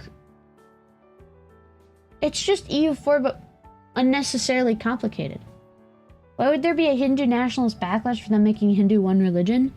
Actually, no, not for that, but anti-Hindu nationalist backlash. Every India dev diary always gets people angry. It's really kind of funny. Okay. War goals. War goal is fulfilled. This is just how it was. Integration. Ooh. First of all, it's not as simple as a location being a core or not. I like that. New system of integration for locations. There are 4 states of integration in this game. First of all, the conquered locations, which have high separatism. Okay. You just conquered it. Now it's integrated. Separatism drops. Control is a higher maximum. Core. Minimum control is higher, and your primary accepted culture grows more. Minorities become stagnant. And then we also have colonized, which is when you've colonized it. What is separatism then? It's the reduction of satisfaction for pops of not the primary culture. Interesting. Interesting. You don't want to know, bro. Yeah. If anything, I think they should have represented it as different sects. Especially if they're gonna do... Like, they have Catholic. Why don't they have, like, Vaishyan? Or Shaivanism?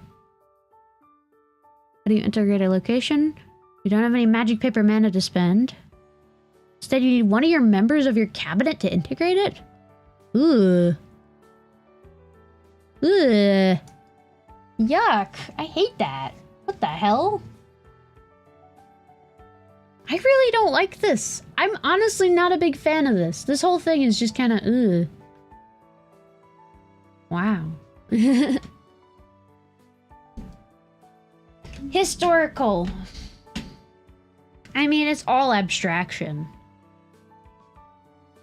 I guess you need a reason to go to war, but...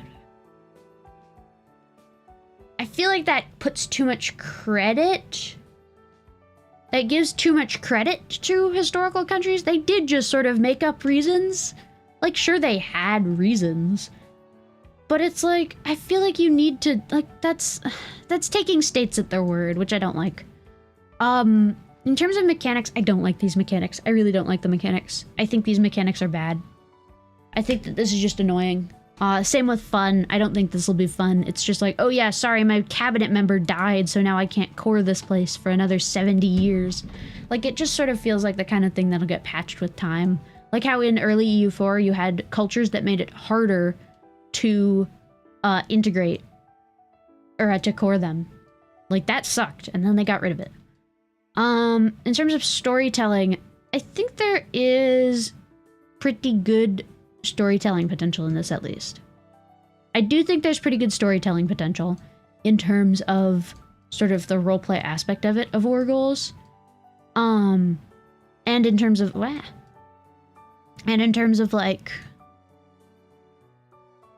I guess the integration, getting better at integrating land. So I guess there's that. And then I don't think, oh, what's the last one? What is the last one? I'm forgetting the last one. Integration doesn't stop if the cabinet member dies. I know, but I feel like there'll be annoyances.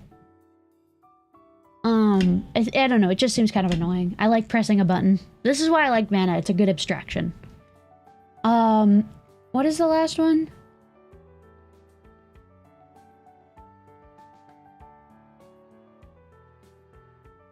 I forgot.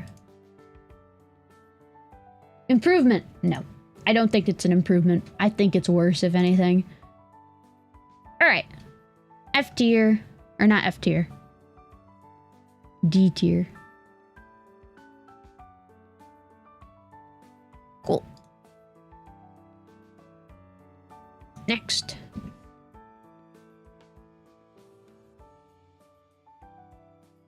Steps. Ooh. Ah. Oh, there's some Society of Pops. Where are these? Where is this? Oh. Oh, like up here. Okay. I think? Not really clear where this is. TBH. Okay. Well, that looks good. Looks good.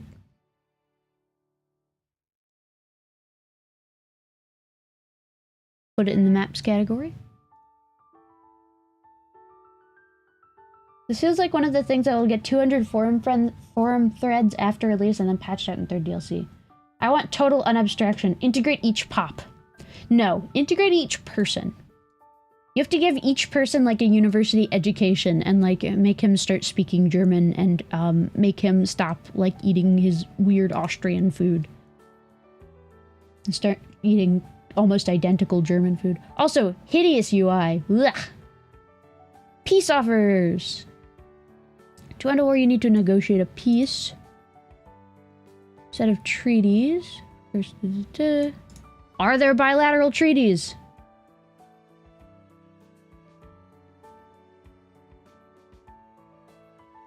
Transfer the location and also force a country to do something. Alright, that's fine.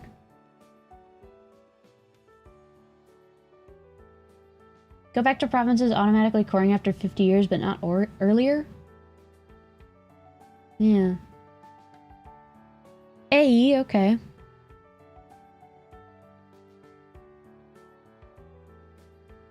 And then drawbacks from something.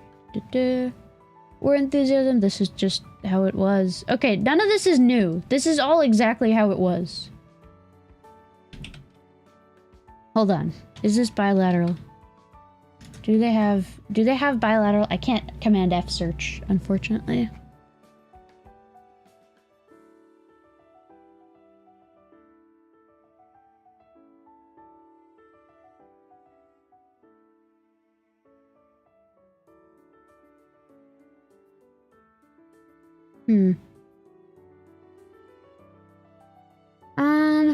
There are no bilateral treaties. Lame! Lame! Hate it. 0 out of 10. No, there's no reason. None of this is good. I don't like this. I'm giving you an F. Treaties, you get an F. Do I even need to explain myself? F.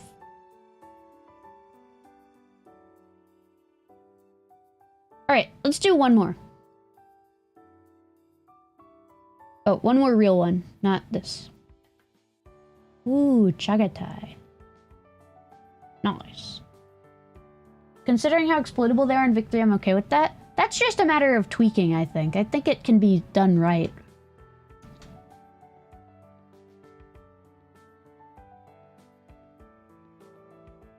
Nice. Looks good. Cool. I'll add that to maps category.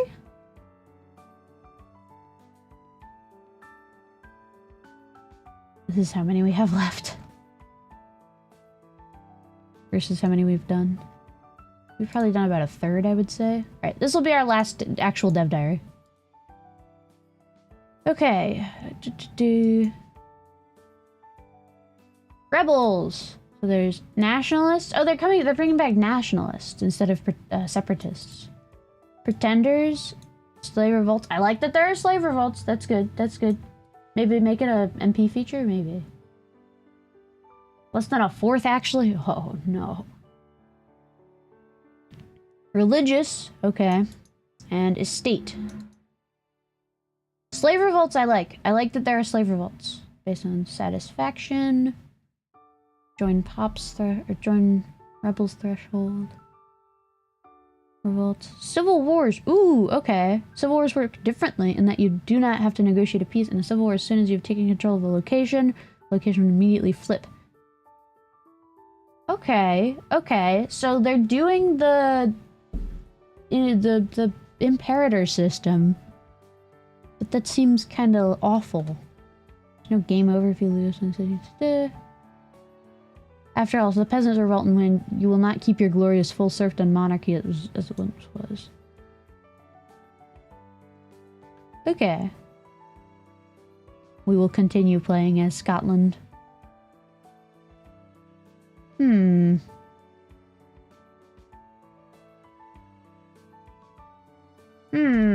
don't know about this. I don't know about this one. I don't know. I don't know. I don't like the Imperator Civil War system. I like the Slave Revolt, so I'll give it history. I don't like the Imperator Civil War system, so I'm not gonna give it mechanics. Fun remains to be seen, so I'll not give it that. Storytelling, I think there's a great potential for storytelling, so I'll definitely give them that. And then improvement. It just sort of seems the same. Honestly, I don't see very much improvement there. So I will give it a D tier. Or no, C tier. Yeah, we'll give it C tier. Alright. Okay. I think that'll be it. Why don't you like the Imperator system? Because it takes too long. And it's annoying. Alright. I think I'm gonna end there for today because I'm tired and I need to eat. But we will continue this at a later date. By God, we will continue it. I'll post my my list also on Twitter so you guys can see it in full. But yeah, see you guys in the future. Let's see, who could we raid? Who could we raid? Let's see. Carbet's also doing a hell stream, but let's raid Bree. Go say hi to Bree for me. Go say hi to Bree. Okay. Bye. Bye-bye.